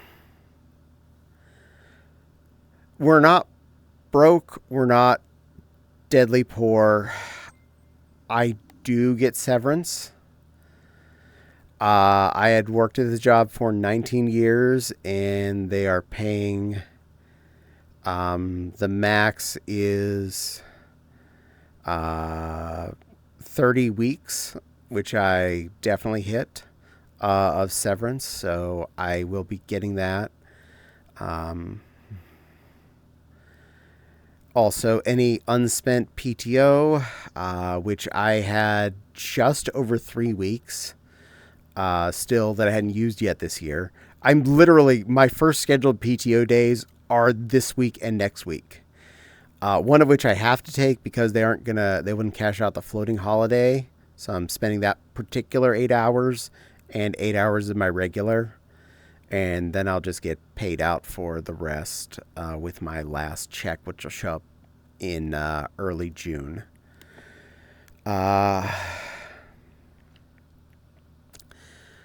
So, yes, thank you, Commander, and thank you anyone that is able to help support this situation. I will definitely be doing my best to stretch out anything I have between now and whenever I can keep it stretched out to.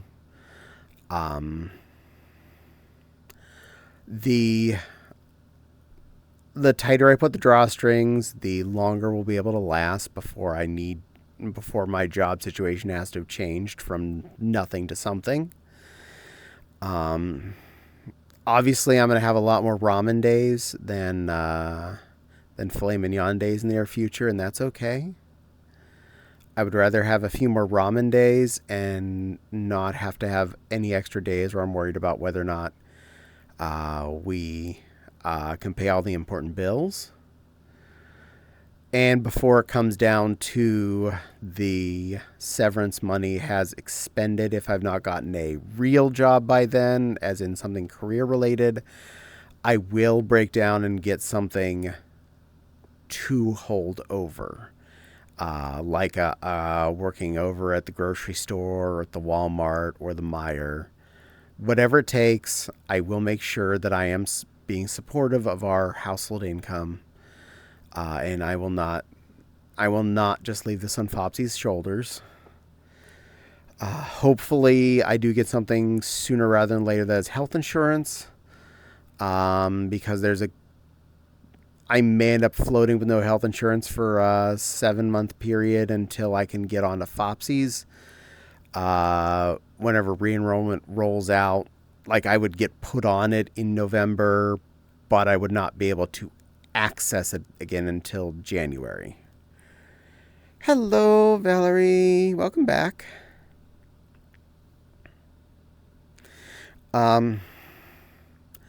So yeah, I've not had a great. And yeah, you did a hype train, and it opened. We got a hype chest. What'd we get? I got a happy anime girl emote. Neat. Choo choo. Did you see my new pics? I did not get to see them yet. I have not gotten out of VR yet. I'm still on stream. But I will look after stream. I will happily look after I'm done. So yeah, I got called into that fun meeting Thursday morning at 10 a.m. It got put on my schedule at 9 a.m. right as my day started. 10 a.m. Me and about 20 some other people got told the same news that for the good of the company, they would be discontinuing our services come the 30th. Awesome.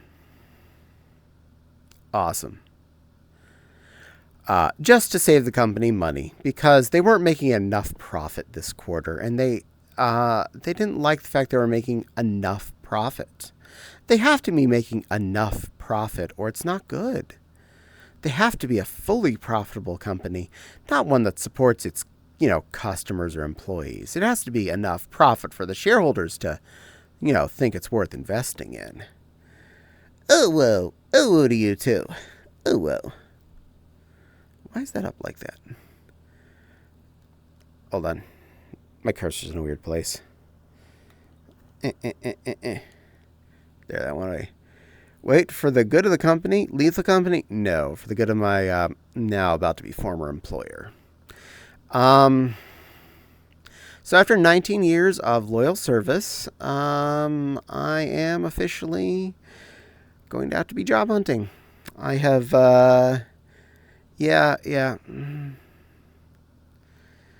not leave the company. I haven't had to look for a job for 19 years. I have not had to deal with having a resume for 19 years.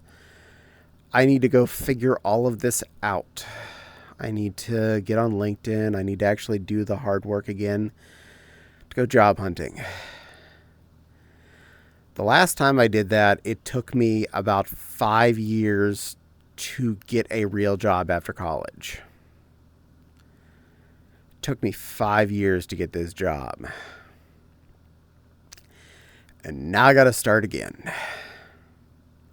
After 19 years of loyal service, being a top performer, I'm on the market. My Quest 2 updated, and I hate how much it says Meta Horizons OS. I'm sorry, dear. There's an ad. I'm going to wait for that to be done, and then I'll continue on with my information. Yeah, why do you think I didn't go to college? Sent you a note on Telegram, Caddie. Thank you, Commander. I appreciate. I'll look at it in a bit. My phone just went buzz buzz. Probably to tell me that showed up.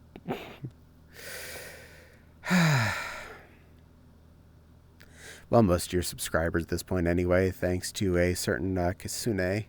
No rush on that. Thank you, dear. So yeah, we're not in dire straits or anything, but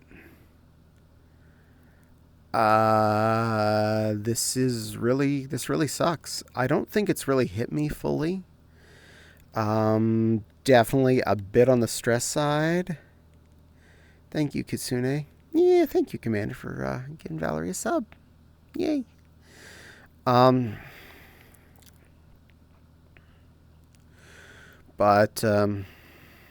yeah. In the meeting, which only lasted about 8 minutes, because no one had any questions for them, because apparently everyone in that meeting was in that same kind of meeting about 10 months ago. Let's go back to just before Anthrocon last year, when I had that meeting just before Anthrocon. All these people had been in one of those meetings right about that same day last year. And they redecided to... All of those people had been unfired and are now refired. And did someone named Baxter just ask to be my friend? Are you in chat? If so, say hi, please. I would like to confirm if you're someone I actually know or not. That would help.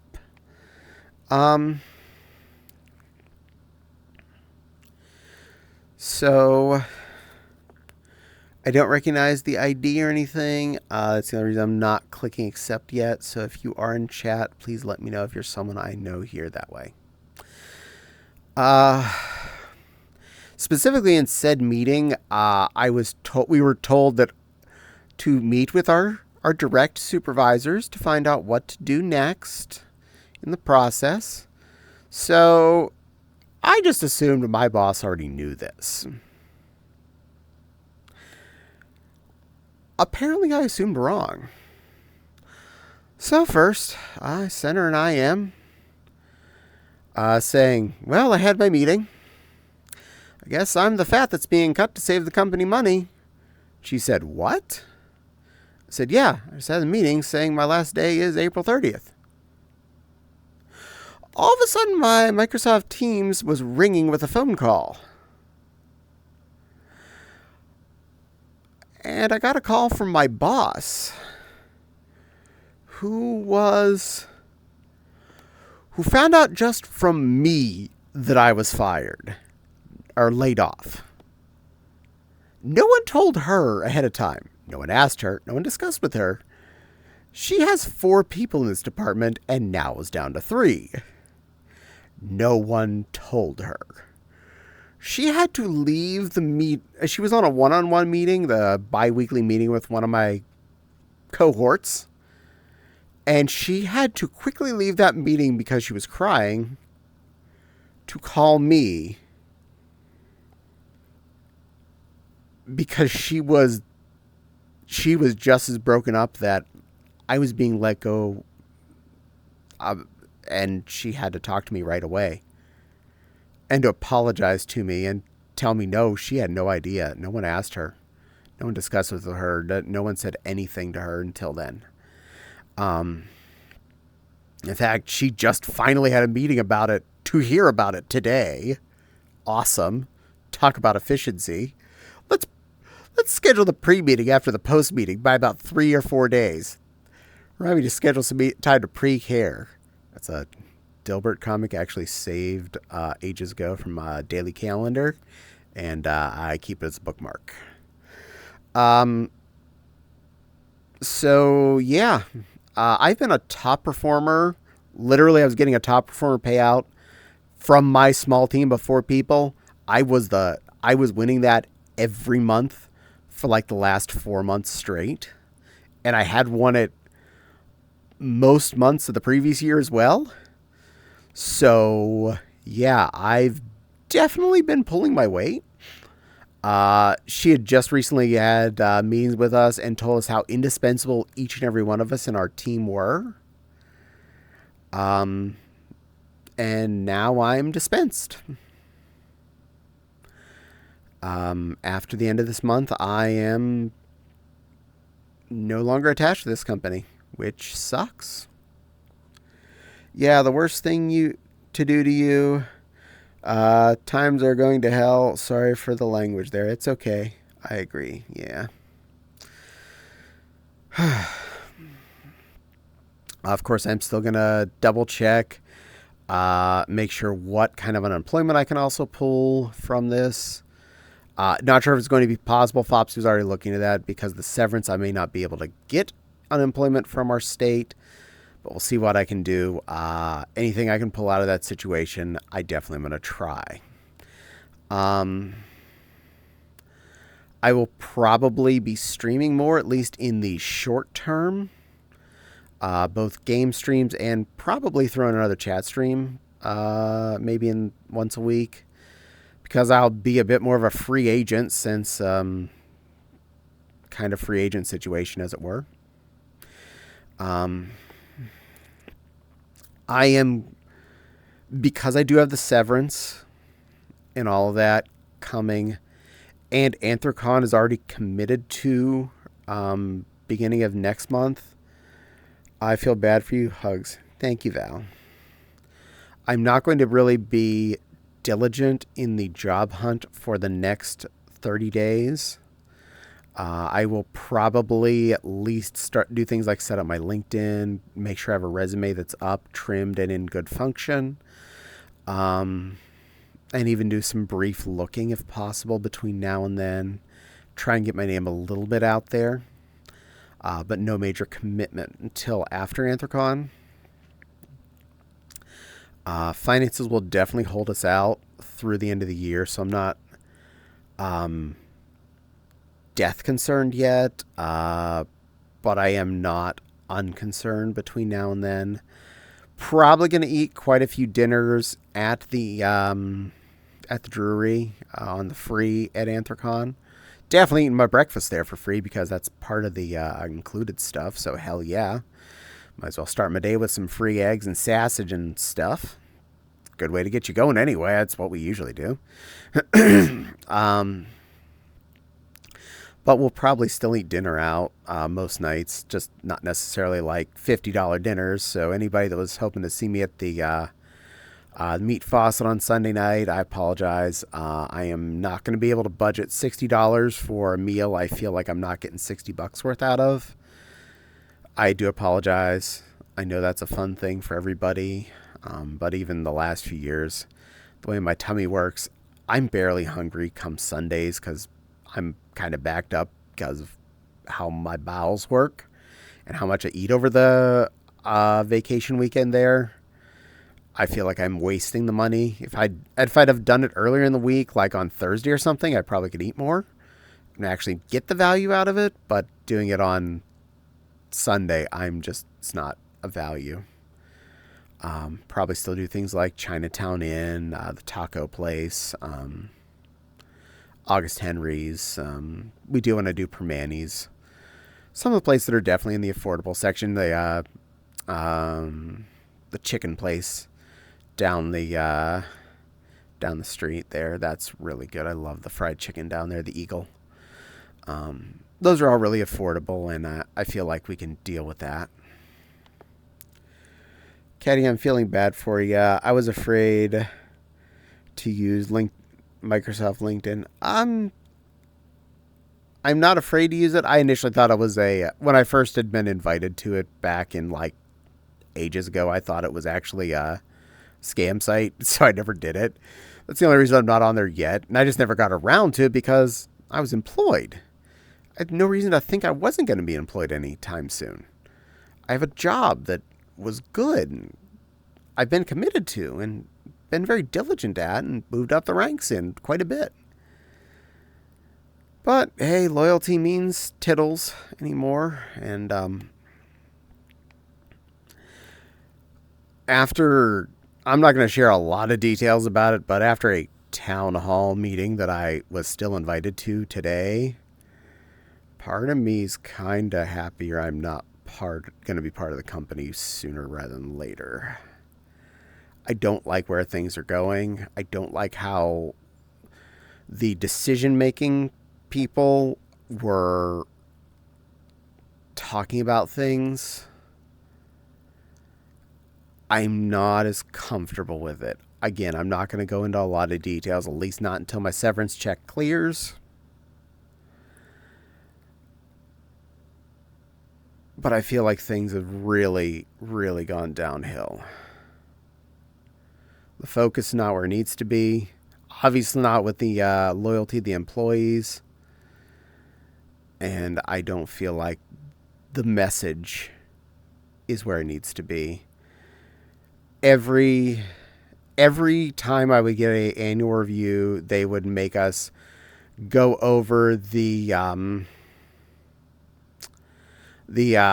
company principles and say why I believe in the 8 principles we have, and say why I have my commitment to all of those. I don't feel like the company is fulfilling most of those principles at this point. In fact, I think they're doing the exact opposite in a lot of them. That's kind of sad. It really is. I mean, I've been with this company through many a name, and technically many a corporate daddy. This was the first time, though, that we were legit a sell-off as opposed to a, the entire company was kind of passed around with a different name or to a different CEO, different commanding officer setup and everything. We were initially, when I started, it was a spin-off of one phone company that was getting rid of their landline service and switching it off to cell phone was one world, and the landline and internet service became another world. Then we got bought by another company at some point, which we were called a merger, probably because we were about the same size. But when you take the name of the other company and the CEO of the other company and all the other VPs and whatever of the other company and yours all of a sudden retire kind of says something. And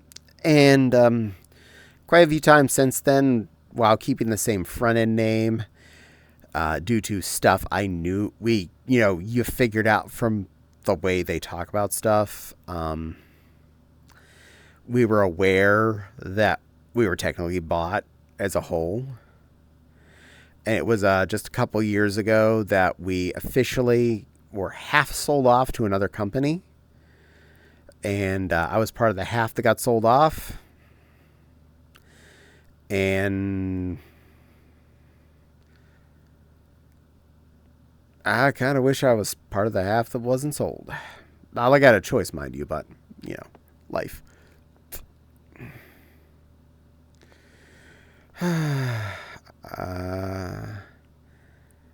LinkedIn is weird. Some jobs require it. And thank you for ever deleting that message. I did read it. And the answer to it is no. And yes, Jack, I will hydrate. Thank you. Where is that bottle of water? There it is. Sippy, sippy. And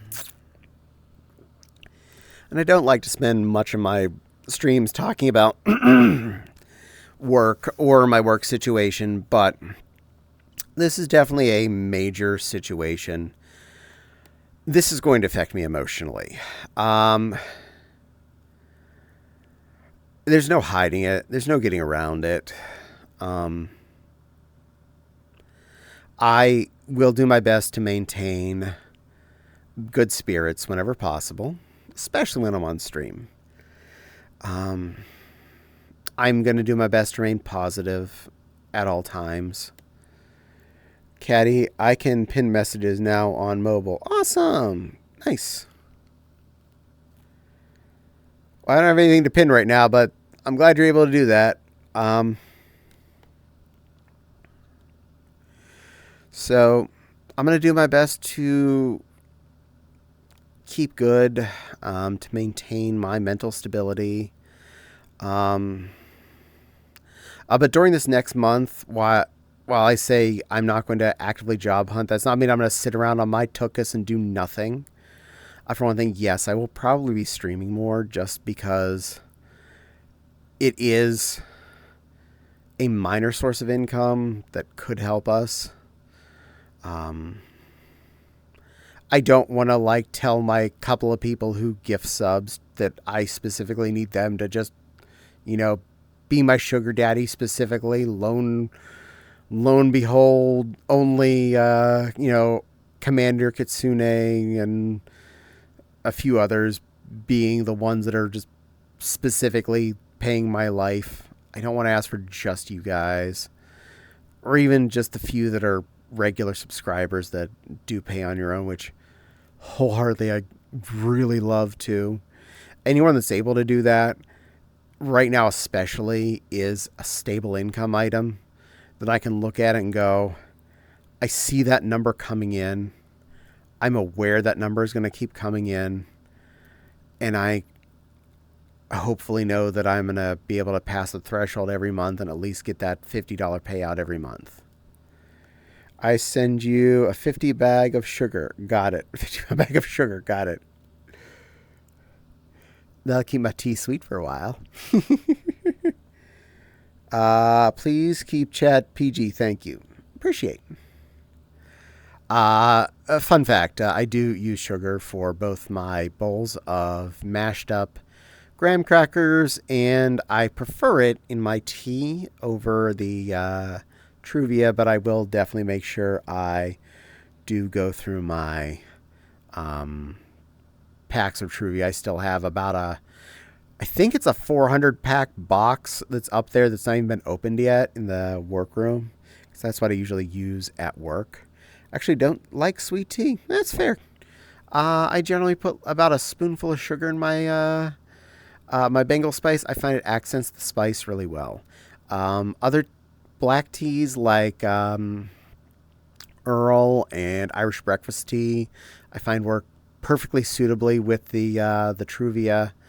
And the Bengal Space is fine with it, but I feel the sugar accents it better. Though I will to conserve money. Once my my bag of sugar in the kitchen is running lower, I will dedicate to using the Truvia packets until they've run out. I love graham crackers. Really?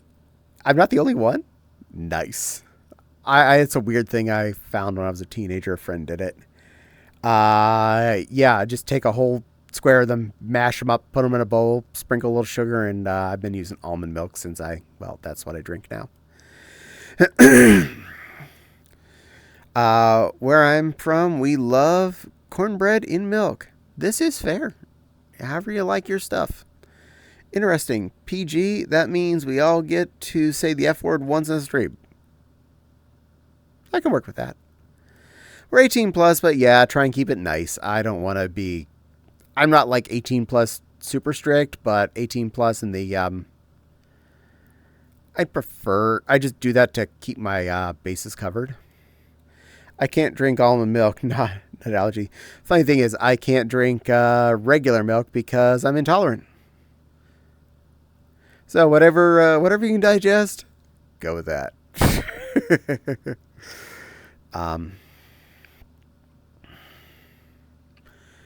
But yeah,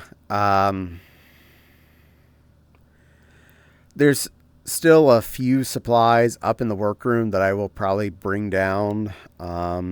Which one's worse? Depends how you react to the nut milk to how do I react to the milk. Milk either gives me stomach ache and vomits, or possibly stomach aches, vomits, and constipation. I don't know what the nut allergy does to you. I know that can make people swell up, so don't know on this stuff. And a Lurduke says to Commander, thanks for the gifty sub. You're welcome. Yay. I can't tell you, never had soy milk. Soy's fine. I like the almond milk. It tastes like skim to me, honestly, so that's what I drink. I was already down to skim milk anyway, so it works. And it's barely more expensive than store brand skim milk, and lasts months in the fridge. So no problems there. Yay, curtsy. Oat milk is what I use now. Honestly, I would love to try the oat milk, but especially right now with the budget situation, I'm not. Almond milk, there's store brand in all of the stores I shop at. There is not a store brand oat milk, and it costs around twice as much. So I'm going to stick with the one I already know I don't have a problem with and tastes acceptably. And I'll roll with it. Is oat milk not included? I don't believe so. I didn't know that. Yeah, it's actually the biggest reason I picked what I did. I actually tried the almond milk once because I saw how cheap it was. That's it. That's why I was willing to try it. And I was like, oh, this doesn't taste like ass. This actually tastes good. The only thing it doesn't do is do a good froth with the milk frother on the espresso maker. So that's about it.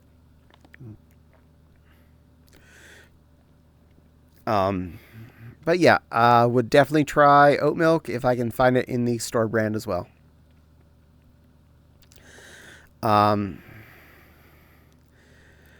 But just going to be a lot more budget conscious until things settle down. I'm not actually joking. I actually was looking a little forward to eating more of the ramen stuff, especially at lunchtimes. One of the biggest reasons I eat a lot of the stuff I do is because I can put it together in a 15-minute break. And ramen takes just a little longer than 15 minutes from put water on stove to I can take noodles out. That's it. That's the only reason I don't do it for lunch.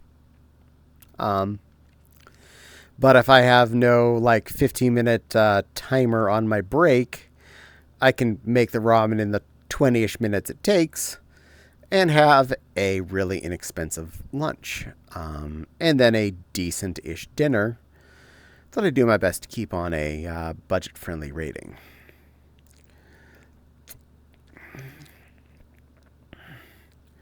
I like the coconut milk for smoothies. Ooh, smoothies are good. And someone got us the little buzz buzzers to make smoothies with.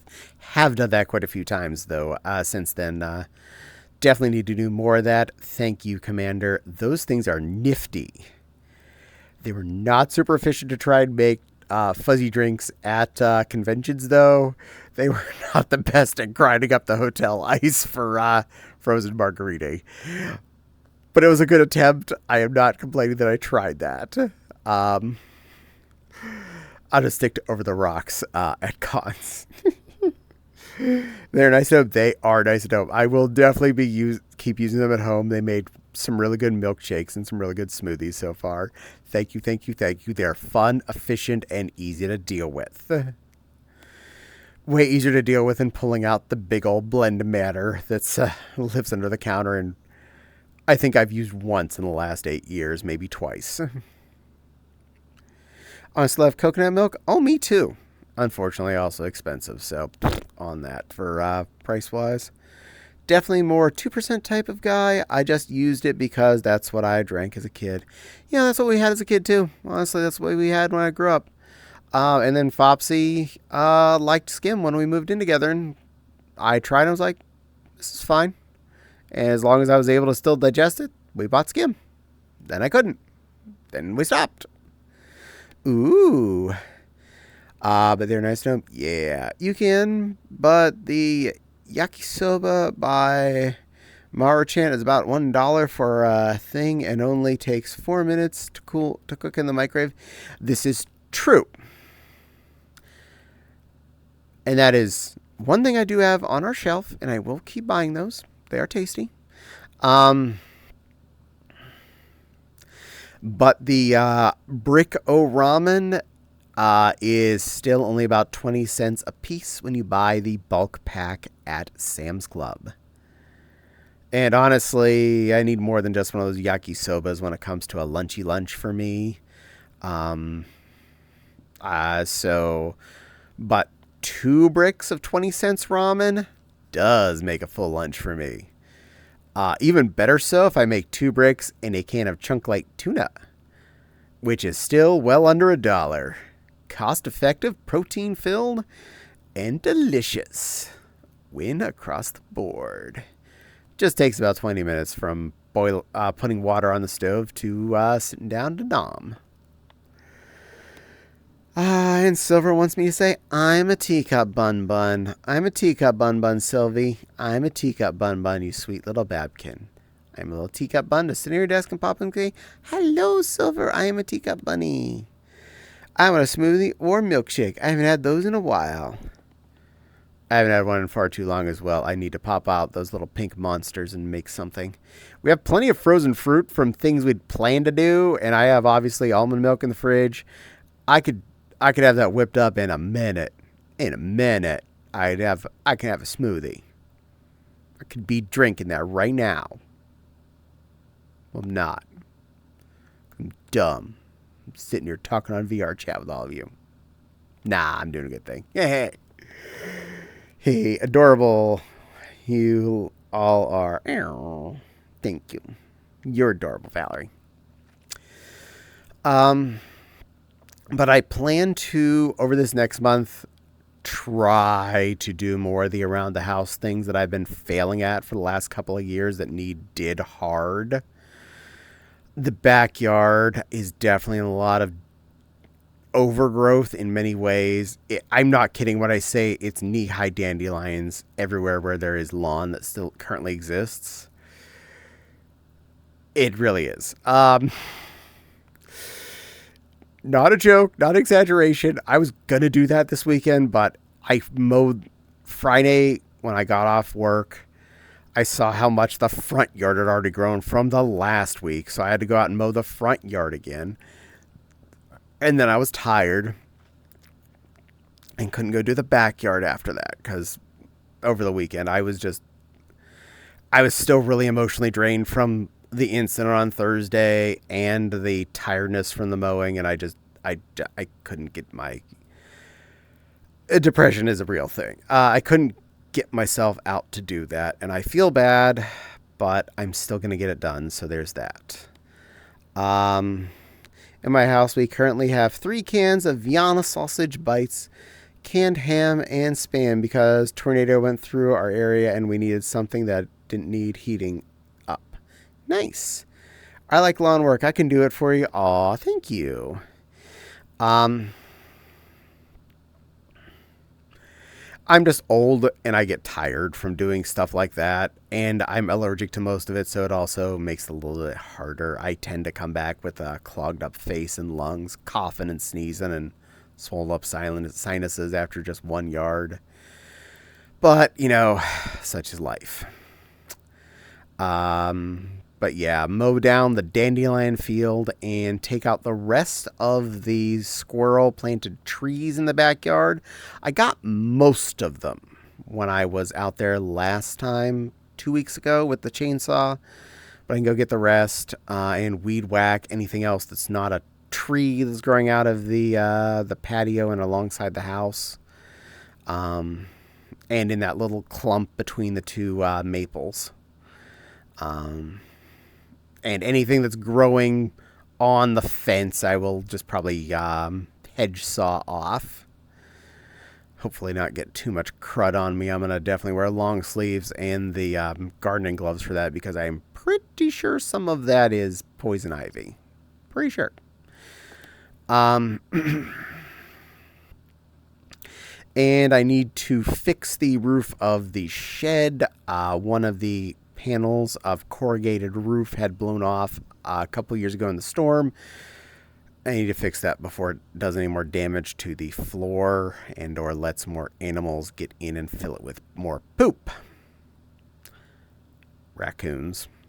And to clean up a lot of the fallen branches that are... I've stacked them, but I didn't have anything to do with them until I got the chainsaw, because they were too big to just put in the trash can or put into my fire pit. And they were too big around to break easily. But now that I have the small chainsaw and I have a little fire cauldron that I came with the house, I just wheel a little fire cauldron out on the patio, and because that's a normal thing people can do. Whiz-waz some of those sticks up into small manageable chunks. Maybe throw a little bit of newspaper in with them for something to light. Foosh. And there we go. Not only am I dealing with my yard waste in a safe and consensual manner, but I get a nice little fire to bake some weenies on, and clean up a hunk of yard. And then, since I'd been stacking those next to the shed, which is next to the one spot where the roof piece is off, I can then put the ladder up there and go fix the effing roof. All I need to do is drill some screws through the piece of corrugated fiberglass in new spots. Basically slide it over about an inch from where it was, because it ripped through the original set when that wind came through that one time. You go into all of the support struts, and then the roof will be fixed. I may need to do a piece of particle board on the floor under there from some potential water damage, but we'll get to that when I get to that part. I also need to go in there and clean out everything that is covered in raccoon poop, along with all of the raccoon poop. Stupid raccoons. Yes, I can tell it's raccoon poop. One, we have raccoons in the area. We've seen them. They're not a hidden object. Two, it is way bigger than a squirrel would poop, and it's bigger than a kitty would poop. They're raccoon poops. Okay, catching up. I like warmer. Yeah, allergies suck. I have to help my dad move a tree that fell in the backyard of my house. Thanks, weather. Yikes. Yeah, those suck. My next door neighbor is trying out my spare electric lawnmower. Nice. Hopefully it works. I'm allergic to pollen, grass. Life's fun. Hell yeah. I'm allergic to almost everything that grows in the yard. And every dust and mold and all of that fun stuff. If it's a particle, I'm allergic to it. If it's a season, I have an allergy for it. I am covered. But it's not. But agree. Yeah. And there was an ad and it ended. I spy me daughter. You do. Daddy. My genetics are a mess. I have an overactive immune system, so my body thinks pollen is trying to kill me, and I have the worst luck with the sun. Fair, me too. Raccoons are cute. Shame they aren't domesticated. Apparently, my grandmother's brother was a raccoon. Great grandpa had adopted a raccoon when she was a kid. And there are pictures of great grandpa and his pet raccoon on his lap. They can be housed, but technically not legal in most states because they're technically a wild animal. Not supposed to be owned without a permit in most states. At least so far, no for snake stories. Nope, no snake stories for us, and I am hoping to not have any, other than maybe a garter snake. I wouldn't mind any of those. They're cute, but no snakes whatsoever have shown up in our house and or yard yet. Yet. You can actually have a pet raccoon in some states, not all states. They are still considered a wild animal in a lot of states, so that is actually on a state-to-state basis. Always check with your local laws. Not all wild animals are permitted in every state. I have further had reassurance of this while watching Save a Fox, because some people that it was legal to own a fox in some states, they moved to another state, and it's not legal, and they have to surrender said fox. This also happened with raccoons to them, so yes. This is a state-to-state basis, not in every state. Some it's permissible in general, some it's permissible with a permit that you have to apply for, and some it's just verboten 100%. So, again, make sure you check your state and local laws. It can be something as precise as your town has a rule against it, or your suburb has an issue against it, or your county or your state. Again, check before you buy a potential exotic animal. You don't want to have to surrender it if you get caught and find out you're not supposed to. Hi,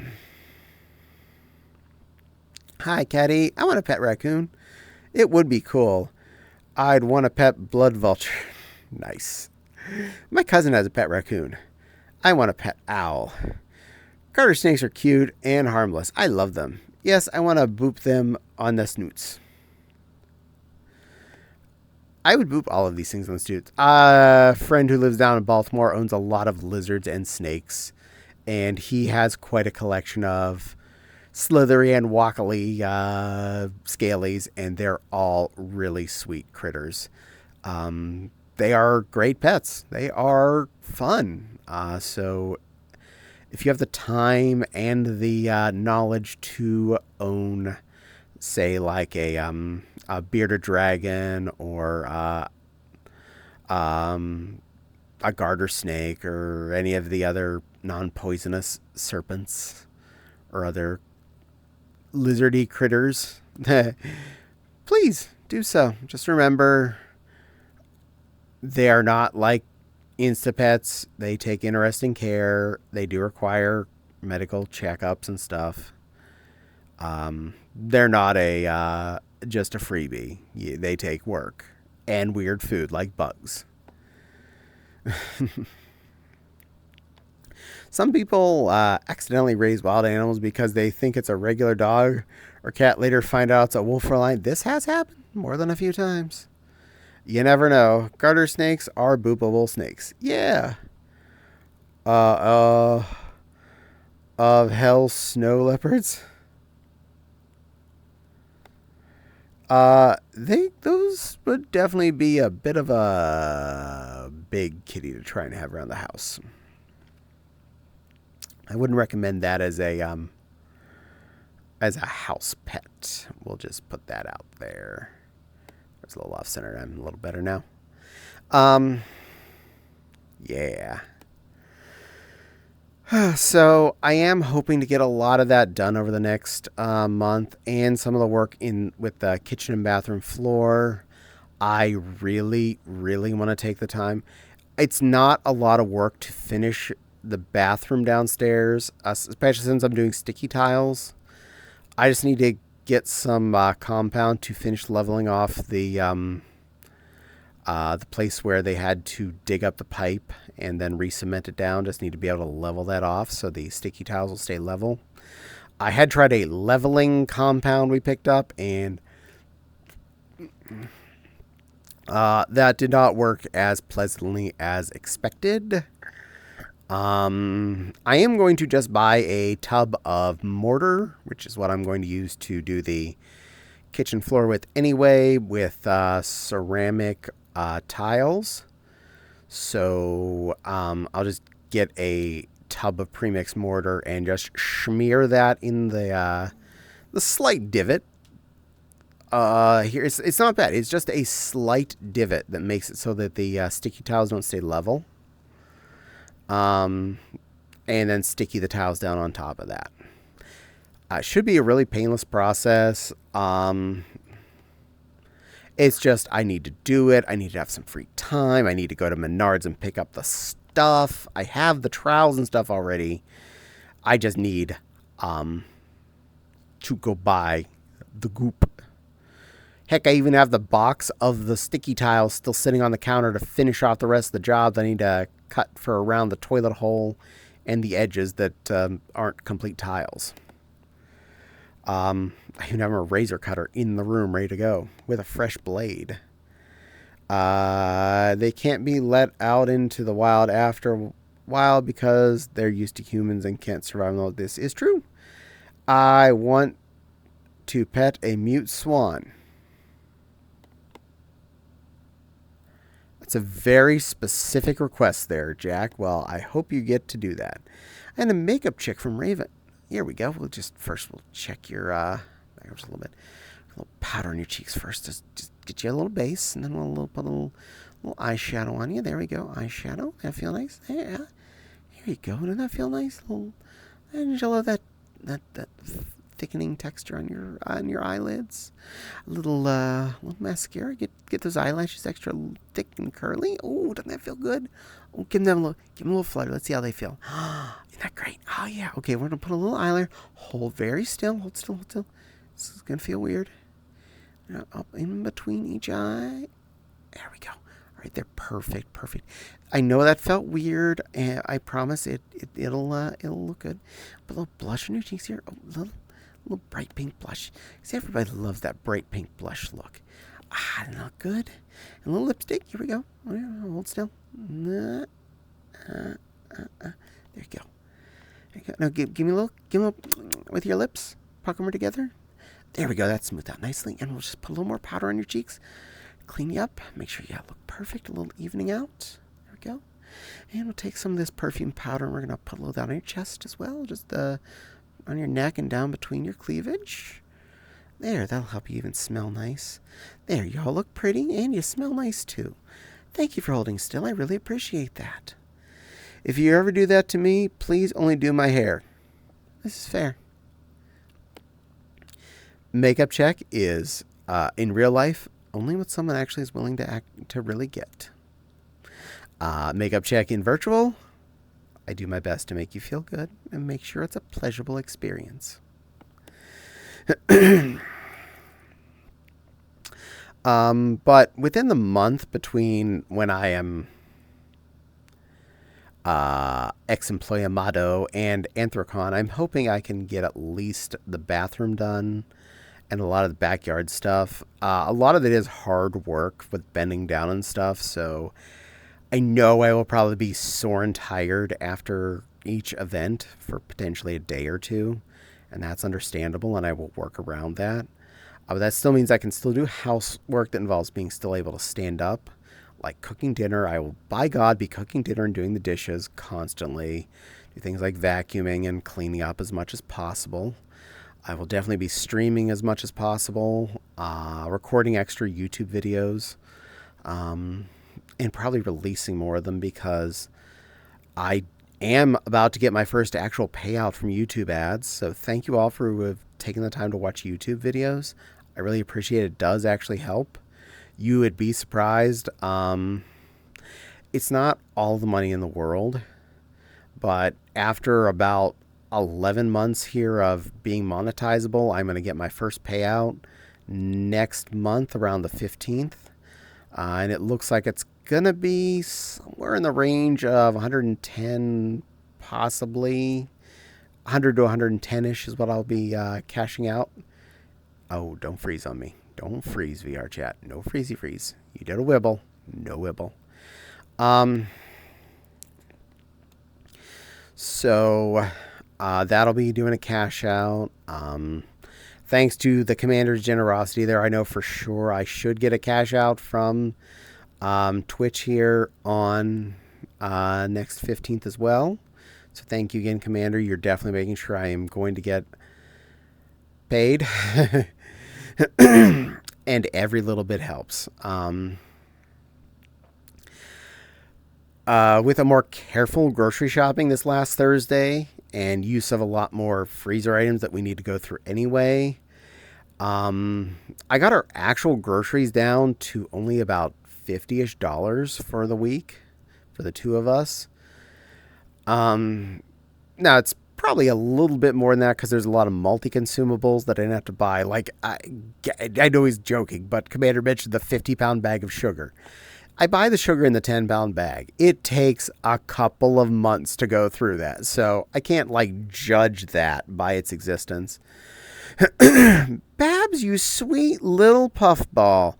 Thank you, you wonderful pink, for rating me. I appreciate that. Welcome in, raiders. My name is Caddie. I'm a lot of things. I'm a lion and I'm a bun, and I'm here to entertain all of you lovely fluffs. Danny, are you still around? Or are you busy? There we go. Yep, Denny's around. Thank you for giving a shout out to Babs. What were you up to, my lovely Canadian timber lady? Babes. Babs. Babs is a babe. Multiple hoy. Shadow. Ah, nice. I am. Yay. But thank you very much so. Oh, hi! First time chatter of Robin the Bobcat. And you're also a raidie. Welcome in, new friend. I hope you enjoy your stay. I babble at everyone at least every Monday, and this quantity of babble days might be increasing here in about 2 weeks. After the employment situation officially has ended, at least till the employment situation in some way is increased again. Hopefully, that will not be too long of a stretch of non-employment. LOL. Plus, buying bulk can be cheaper. It definitely can be. I do get sufficient savings from what I buy at Sam's Club to know that I am justifying my shopping there, not just by buying premium items at a bulk price. I actually am buying store brand things at bulk prices, which is comparing to buying the premium items at regular prices. I save significantly per pound. Popcorn chicken was one example. I save about half overall by buying the Members Mark popcorn chicken over the Tyson at the grocery store.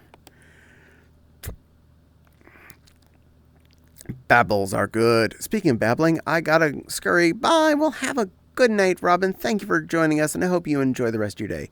Boy, a lot of folks are losing their jobs these days. Yeah, 19 years, and I got laid off. You missed that part of the fun here earlier, but yeah, I was mentioning last Thursday, I got told my last day will be May the 30th. 19 years of very loyal service through many a company name, many a major changeover, and I was let go to help the budget. I feel so good about myself. I feel so special of helping Lord Company survive by no longer getting paid by them. Thank you, Lord Company, for letting me be supportive by not having a job anymore. You're too good to me. That was sarcasm, and I believe I'm allowed at least sarcasm as opposed to directly complaining. So we'll go with that. What can you get with $50 a week to stay going? You'd be surprised. When you cook at home, it is a lot easier to budget at about $50. It really is. A lot of generics, a lot of smarter shopping, a lot of things that are multi-purpose. Um, I've seen challenge diets where people live on as little as $20 for a week, um, or less, and they will make everything straight up from that $20, including the like spices and stuff like that. They will have gotten out of that $20. So yeah, it is possible. Even at 50, if you're shopping smart, it is not impossible. You just gotta know you're cooking more and know what you're doing with what you're getting, and make sure what you're getting is fully purposed and the best value that you're getting. This means I'm not buying $80 filet mignons. Um, I'm definitely looking for the red tagged ground beef. I am 100% looking for any red tagged meat at this point. If I find it and it's a good value, it's mine. It goes in the freezer if I'm not using it right away. I was charging my phone. I was also playing Donkey Kong Country companion game, Game Boy game, Donkey Kong Land on the Switch Online. Feels like it was made by a masochist. Yes, okay. And hydrate. You got it. I shall hydrate. Where is that thing again? There it is. Drinky dinky. Mmm. Delicious hydration. And with the added amount of games I have that I can play on stream, I have much more variety I can do over my free time. So when I'm not cooking, cleaning, and doing other house maintenance, I will do my best to try and do more streaming of games and streaming of chat time. I'm going to do my best to not overlap any of my compatriots who, I'll be honest, I wouldn't be stealing their audience. I wouldn't just be getting any audience if I was trying to stream at the same time. But I might try some of the other windows around them, like pre-noon. I know there's a lot of Eastern Standard that is pre-noon. There's a lot of my favorite streamers only start at noon, so that means I could cover the pre-window there. Do some morning stuff. And I can keep doing evening like I have been. Another good reason to do some morning stuff, Fopsy will be upstairs in the office. I will not be. So I won't be interrupting her attempted use of the fun room here during that time by streaming VR chat. And it'll give me an excuse. I can raid out to some of my friends that do start streaming at noon. Maybe even get a chance to VR go visit them after I finish.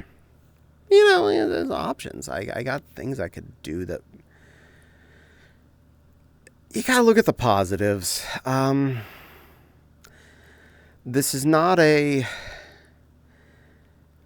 Everything fits in a perfect shoebox kind of situation in life. I'm going to work with what I got. I'm going to try and make the best of things while I have the free time for a month. I'm not going to just sit on my ass and just have a vacation month or anything. I'm going to make use of that month, even if it's not job hunting. I'm going to stream. I'm going to do housework. I'm doing house maintenance that needs done, not just housework. I will probably take that run to Pennsylvania during that month to drop off my sister's crap that's in my garage, along with her chair and that computer. Even if she's not ready for it, she's getting it, because I have time then, and I'm going to do that. I can't do that when I'm going to Anthrocon, because it's like 3/4 of a car full, and I need that space for our crap to go to Anthrocon. I'm not renting a trailer so I can bring her crap with me. No. No. No. No. No. Audience anarchy is fun. It is. I could always do stuff like that. I mean, a good part of that would have to come down to if I have people that are coming in to be part of my stream as well, because that's no fun if it's by myself. I can't just act by myself. So we'll work around if I have people visiting and stuff like that too. And I can do other stuff on VR chat than just straight up babble with you. And being a new life experience, I will have stuff to talk about at least. So there is that. But I'm gonna do what we need to. We're still gonna work. Life goes on. I'm scared. Yes. Am I hopeful? Absolutely. Do I feel like I'm still going to be productive no matter what's going on? Abso-feckin-lutely. Are we going to do everything we can to make our lives better from this situation? Definitely. Am I aware that I can easily be getting a job similar to what I had already, making way more money because pretty much every place pays better than we were getting? 100%. So in the end, I'm sure this is all going to work out for the best. It is scary now. Day one is scary. But I still got a few days till day one hits. Day one isn't until May 31st. And then we hit the ground running and we'll see what happens. But I hope you all still be here to at least watch me, support me in that fashion. I don't expect you all to be sugar daddies, as I said already. Anybody that can support by even just subscribing themselves, that helps. Every single person that can do that, it shows up that I see a stable income. It shows that I can see. It may not be all of the money, but if Twitch streaming can cover a week or two worth of groceries every month, Twitch streaming covers a week or two of groceries every month. And I can tell you all, then you got to feed me and Fopsy. Straight up.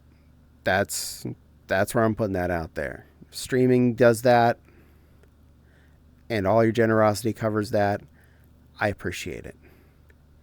Even if it's just from you watching my ads, coming in as lurking, thank you.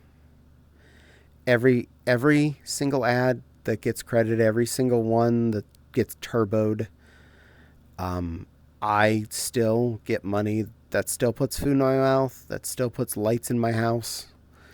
That helps.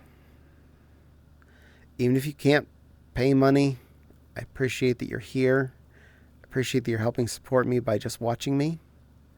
And even just watching me, it increases the visibility. I know this sounds dumb. It sounds hokey. But the way the algorithms work, the more people that are watching a stream, the more that Twitch promotes it to other people, the more visible it is, the more chance other people are going to end up here. Also, the more people that are chatting, even if it's inane, even if it's stupid, the more people that are interacting with that chat, the more visible it is. The more VIP badges that get unlocked, because it has to be, I think, 20 people chatting at once right now to open the next chunk. I'm nervous about working. I haven't had a job since 2013. Hopefully that goes fine, dear. Hopefully you're going to be okay. I am scared. I'm hopeful. But I know we're going to be okay. I know a lot of people going through a lot of stuff right now. I know we can blame a good bit of it on a pumpkin that's in office. I'm not going to talk politics.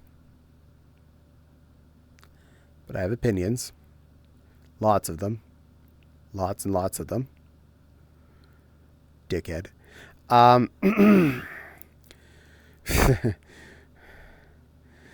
Denny be doing angel farts because we know they are. This is facts. This is canon. um,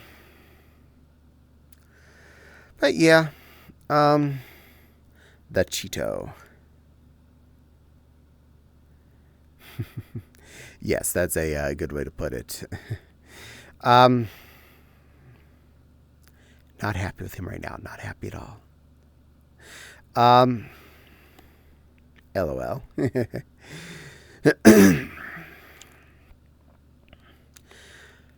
But I also can't blame one man or one party on everything. Corporations have been doing what they're doing, not just the one I have been working for. This has been happening across the board.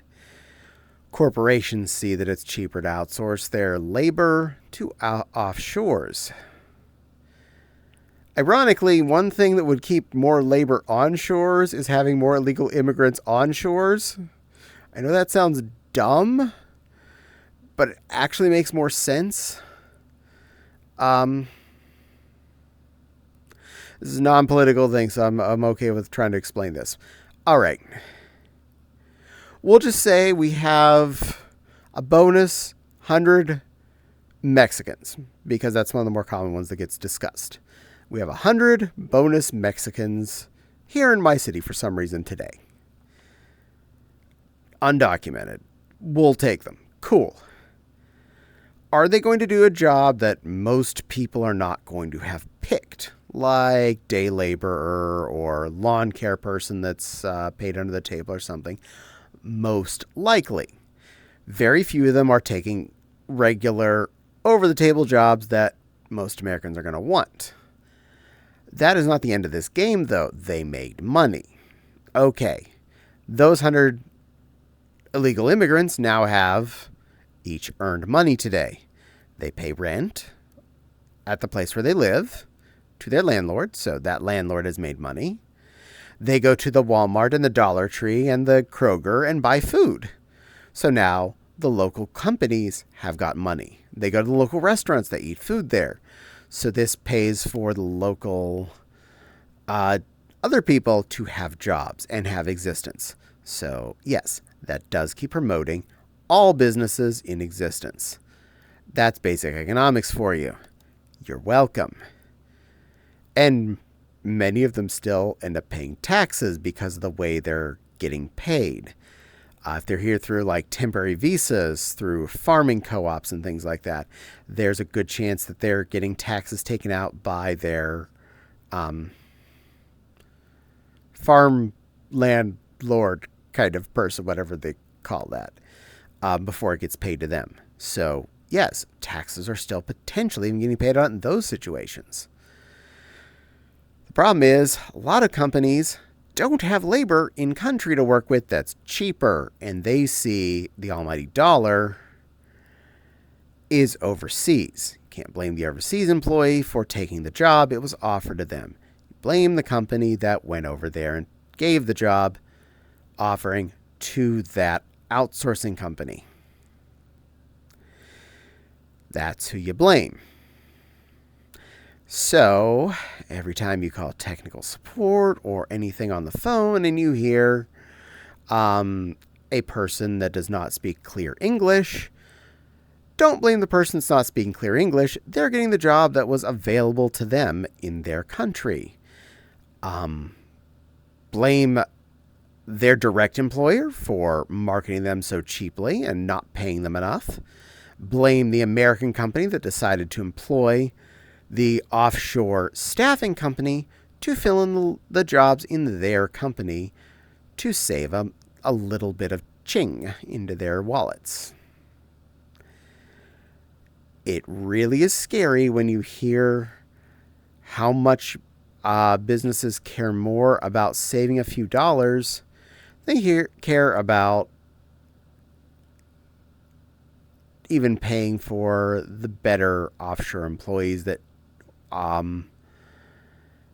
speak better English and or have any training and or pay for the needed training to make sure these offshore employees do their jobs effectively for a lot of our more rural elderly Americans who loosely speak English to whatever dialect they are currently associated and don't understand it when someone speaks with an accent from, say, the direct opposite side of the world. So you can't blame that man or his party for all of that. Unfortunately, in this case, you have to blame the corporations for moving the jobs that we can do to overseas people. We cannot as easily formulate a 3-micron chip manufacturing facility in the United States. First off, supply line of all the materials to make the chips still are not over here. They're over in other countries. The silicon and whatnot and the lithium are all coming from mines over in China and Russia. So the materials itself to be imported. Building the factories would be expensive. Over here, it's a lot cheaper to ship over a boatload of processed processors than it is to ship over, tons and tons of raw materials, plus the materials to build a factory for them to build the stuff in here. What we do have is tons of employees, though, that can do things like call center work and tech support and all sorts of other direct jobs that are getting then outsourced to other countries. So you blame the corporations for that, not the political parties, and you're a little bit closer to where home should be. That's a little bit of economics for all of you. Me neither, Caddie, me neither. The gross orange, nope. Farm Lord King of Cows. The ad break is now finishing. Yay, I'm glad the ad finished. Sorry about anyone that missed any of that, you're welcome if you missed that. I do occasionally have strong opinions on a lot of this stuff, and I am actually aware of where the opinion needs to be, not just evil red people or evil blue people. All politicians are evil. They're in it for the money. It's just a question of where their money is coming from. Currently, one section is a little bit more towards not being, for people, but they're both for corporations in the long run, so we have a political problem in general.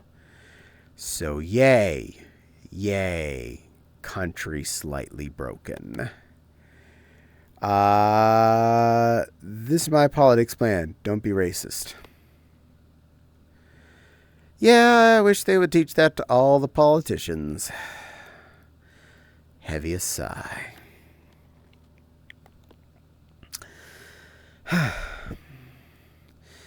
But worst case scenario, we do know. I love having the N64 controller on my Switch. Glad my friend got it in the Nintendo store. That is awesome. Before the well dries to medial level, like just the amount for my severance and whatnot starts drying up, I will sacrifice and get a Krog job or a Mick job of some kind. Because we do know we can survive on a good income, which Fopsy currently still has, and at least a mediocre income. So if I can even get like a Mick job, as it were, or a wall job, I could cover enough that we would still live comfortably. And as long as we keep doing what we're doing, the house will be paid off in the next 10 to 15 years easily, probably closer to 10.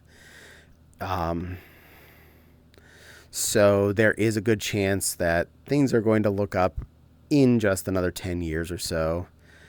And if I can do anything that puts towards a health insurance or would be even better, more towards a 401k for the future, better. I do have a good bit in the 401k as well, so that is there. That is another nest egg that's sitting in the background. I definitely don't want to touch that until it's retirement age, but we have a backup plan. Again, we're not destitute, but a lot of that's money that we're not supposed to touch until we're 60-ish. So trying my damnedest to avoid that in the long run. Definitely McJob before touch McTirement Fund. Yeah, we are. We would be all go for. I would be a sandwich artist or a barista before I am a withdrawn from that box. Join Unky at Subway. Considered it. It is on the potential list. But I would definitely like to have something more in my career path than sandwich artist. I have years of experience. I have marketable skills. I just have to find some place that will take me in. That's the only trick. I would even take a entry level position at a job that is using my skill set, especially if it's work at home still. That would be absolutely divine. I mean, especially if it's a work at home. We already have office space set up upstairs, and it's already hardwired for gigabit. I even have what could be a work at home machine turned into a VDI machine for said job. Or I can use whatever work asset would be technically provided, like I currently am using at this job. So that is the best situation. Still willing to drive to a job if need be. I do has car, but I would like to keep that within a 30-minute driving distance. I would really prefer not to downtown Fort Wayne, just because I don't want to deal with paying for parking every day, because that quickly becomes expensive. That and driving into downtown / the driving every day. I prefer to not add that wear and tear into our car and whatnot. I love the fact that our car is basically a garage queen 90% of the time, which is making it last a lot longer.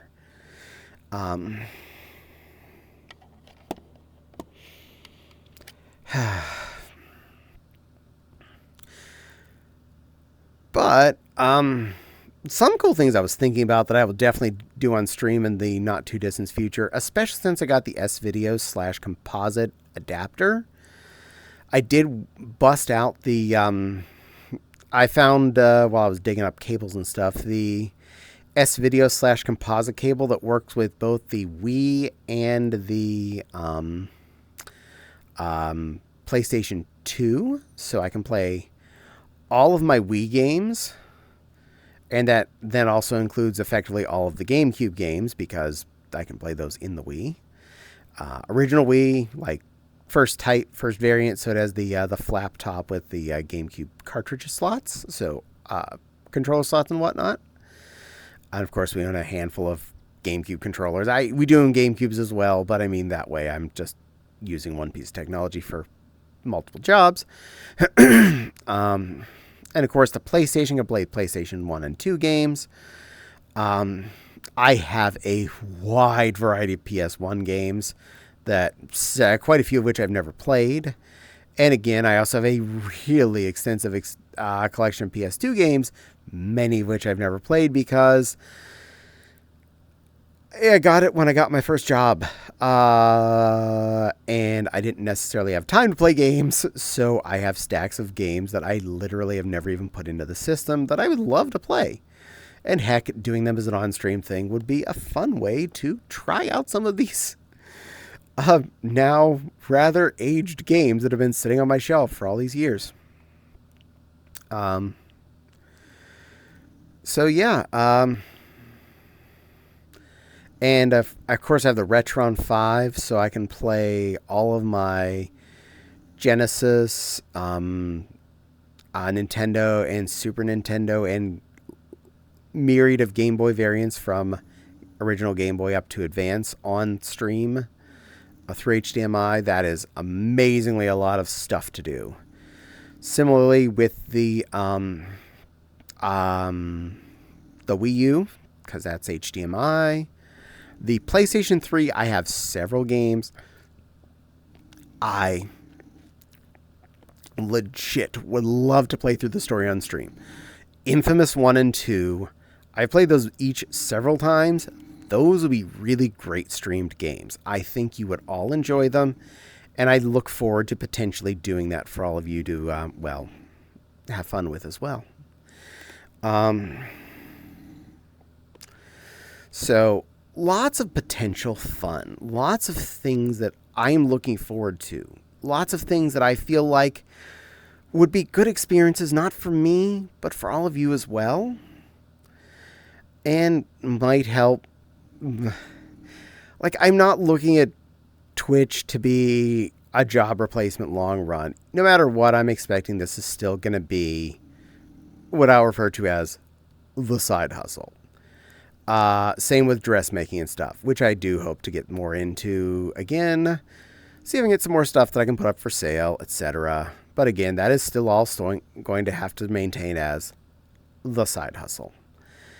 And I will just have a regular on-the-books job that will do my day-to-day, give me health insurance, and make sure that we always have the house paid for and stuff like that. Caddie might need a throne temporarily. I do have a throne. Exclamation throne. I just have to put some stuff up there. More stuff up there. And it's listed down in my description. It's the, which image was it? Scroll. It's, the Caddie holding a little Christmas present. First panel down in my About section. And Streamloots is right below that, according to my rack, which is the Lucario. Looking all sexy and pretty. So, yes, lots of fun options. In case that's how you would like to support me. It would be awesome if it ended up as a regular hustle. You know, it'd be great. I certainly would not complain, but the trick to that being possible is, well, I would need to be getting more than $50 a month out of this. Let's just put that flat out. I can't. My part of the household income can't just be 1 week worth of groceries for the two of us. That is not sustainable. Yeah. Unfortunately, that would mean I would need a lot more viewers and a lot more people that subscribed or gift subscriptions. And that's what I don't want to beg for. And I wouldn't mind that, at least in the short term. But I don't feel like I have enough of an audience to even try for that. And I'm being honest with myself. I'm not like complaining at you, any of you. If anything, I'm complaining at all the yous that are not you for not being here. I don't think I have enough of an audience to maintain enough income to warrant my part of existence in this house, to warrant even a fraction of the bills. Fopsy's even okay with, as long as we are maintaining and still have enough money for freedoms that my job can make less, and that's not a problem. As long as whatever I'm doing is making a valid effort to help support the household, and if it is making less, I am more than definitely going to be making sure that what I do around the house is definitely more of, pun intended, the lion's share thereof. More of the cleaning. I do most of the cooking anyway, but more of the cleaning, most all of the household repairs and maintenance. Basically anything that doesn't require me getting up on a ladder over a story high. That's my job. Fopsy does not trust me to climb the ladder. She worries that I will fall down, go boom. Ironically, I feel pretty safe on even the extension ladder. It's just a question of, she's probably a little more balanced up there than I am, so I let her, she can keep that cookie. But yeah, honestly, I agree, Jack. I would love it if within a couple of months this branches out into being a somewhat more sustainable income level, I can consider it. Okay? I would strongly consider it. I would keep putting out resumes for a while, though, no matter what. Unless this did pan out between this and YouTube and whatever, all of my little things, if all of my little things could add up without feeling like I was working 60, 70 hours a week to make the little things work, then I could potentially budget it. Part of the hard part with like dressmaking and stuff, that quickly is a lot of hours for each payout item. And it could easily not sell. Commissioning work is easily very fickle. Pre-made items can be a limited supply item, not just by the maker, but by the audience. Yes, I found one buyer for a $600 princess dress. Am I going to find another 10 this year that are wanting to buy a $600 princess dress? I don't know. Can I, if I sat down and just put my mind to it, without having to worry about a regular 9-to-5er, bust one of those out in a week? Oh my God, yes, I can. I know I can. And that becomes $500 of take-home pay after all said and done. So, yes, it is financially feasible. Is it mentally sustainable? Can I keep doing that? I don't know.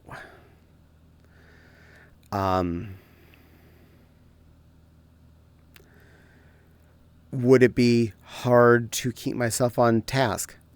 Possibly. I don't know. I've never fully had to stop and put myself in that situation. Is that something I'm going to do again during this next month? Yes. Work on the floor? Yes. Work on the backyard stuff? Yes.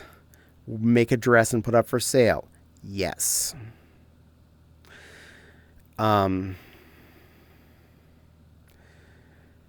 If amongst all of my efforts, I am generating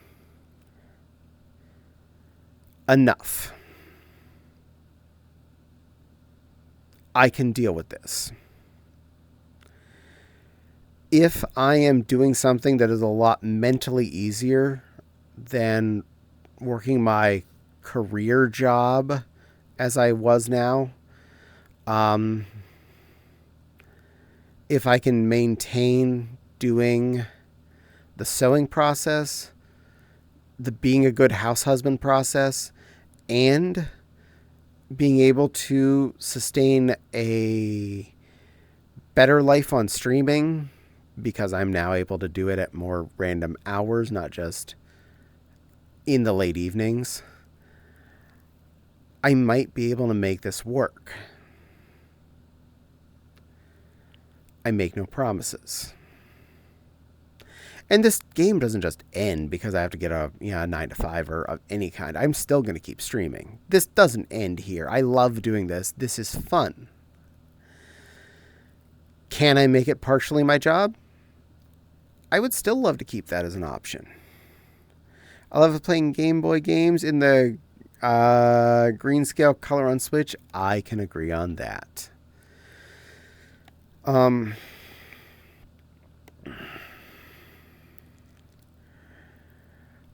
I have hopes that I will be able to get a good job in my field, in my career. Yes, 100%. If I cannot, I would love to see these side hustles as a whole generate a maintaining situation. I mean, even if I made and sold 2 dresses a month and did a good job on streaming, I can see this being a maintainable situation. I don't know if I can sell 2 dresses. I'm being 100% honest. I don't know if I have enough customer base out there that I would sell 2 dresses in a month. And for that matter, I would probably want to, say, make 3 or 4 dresses per month and have things on hand that are up for sale on like Etsy or my Ko-Fi shop or something. Any of those would then be a object that's available in a given time until it sells. Because you can't guarantee what month even stuff like that's going to sell. Like prom season, higher probability of a princess dress going to sell. Some furry cons coming up. Furries that like princess dresses might come and buy stuff. Middle of summer? No idea. Don't know what's going to happen.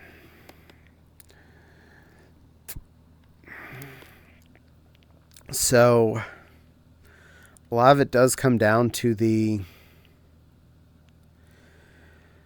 what is going to function.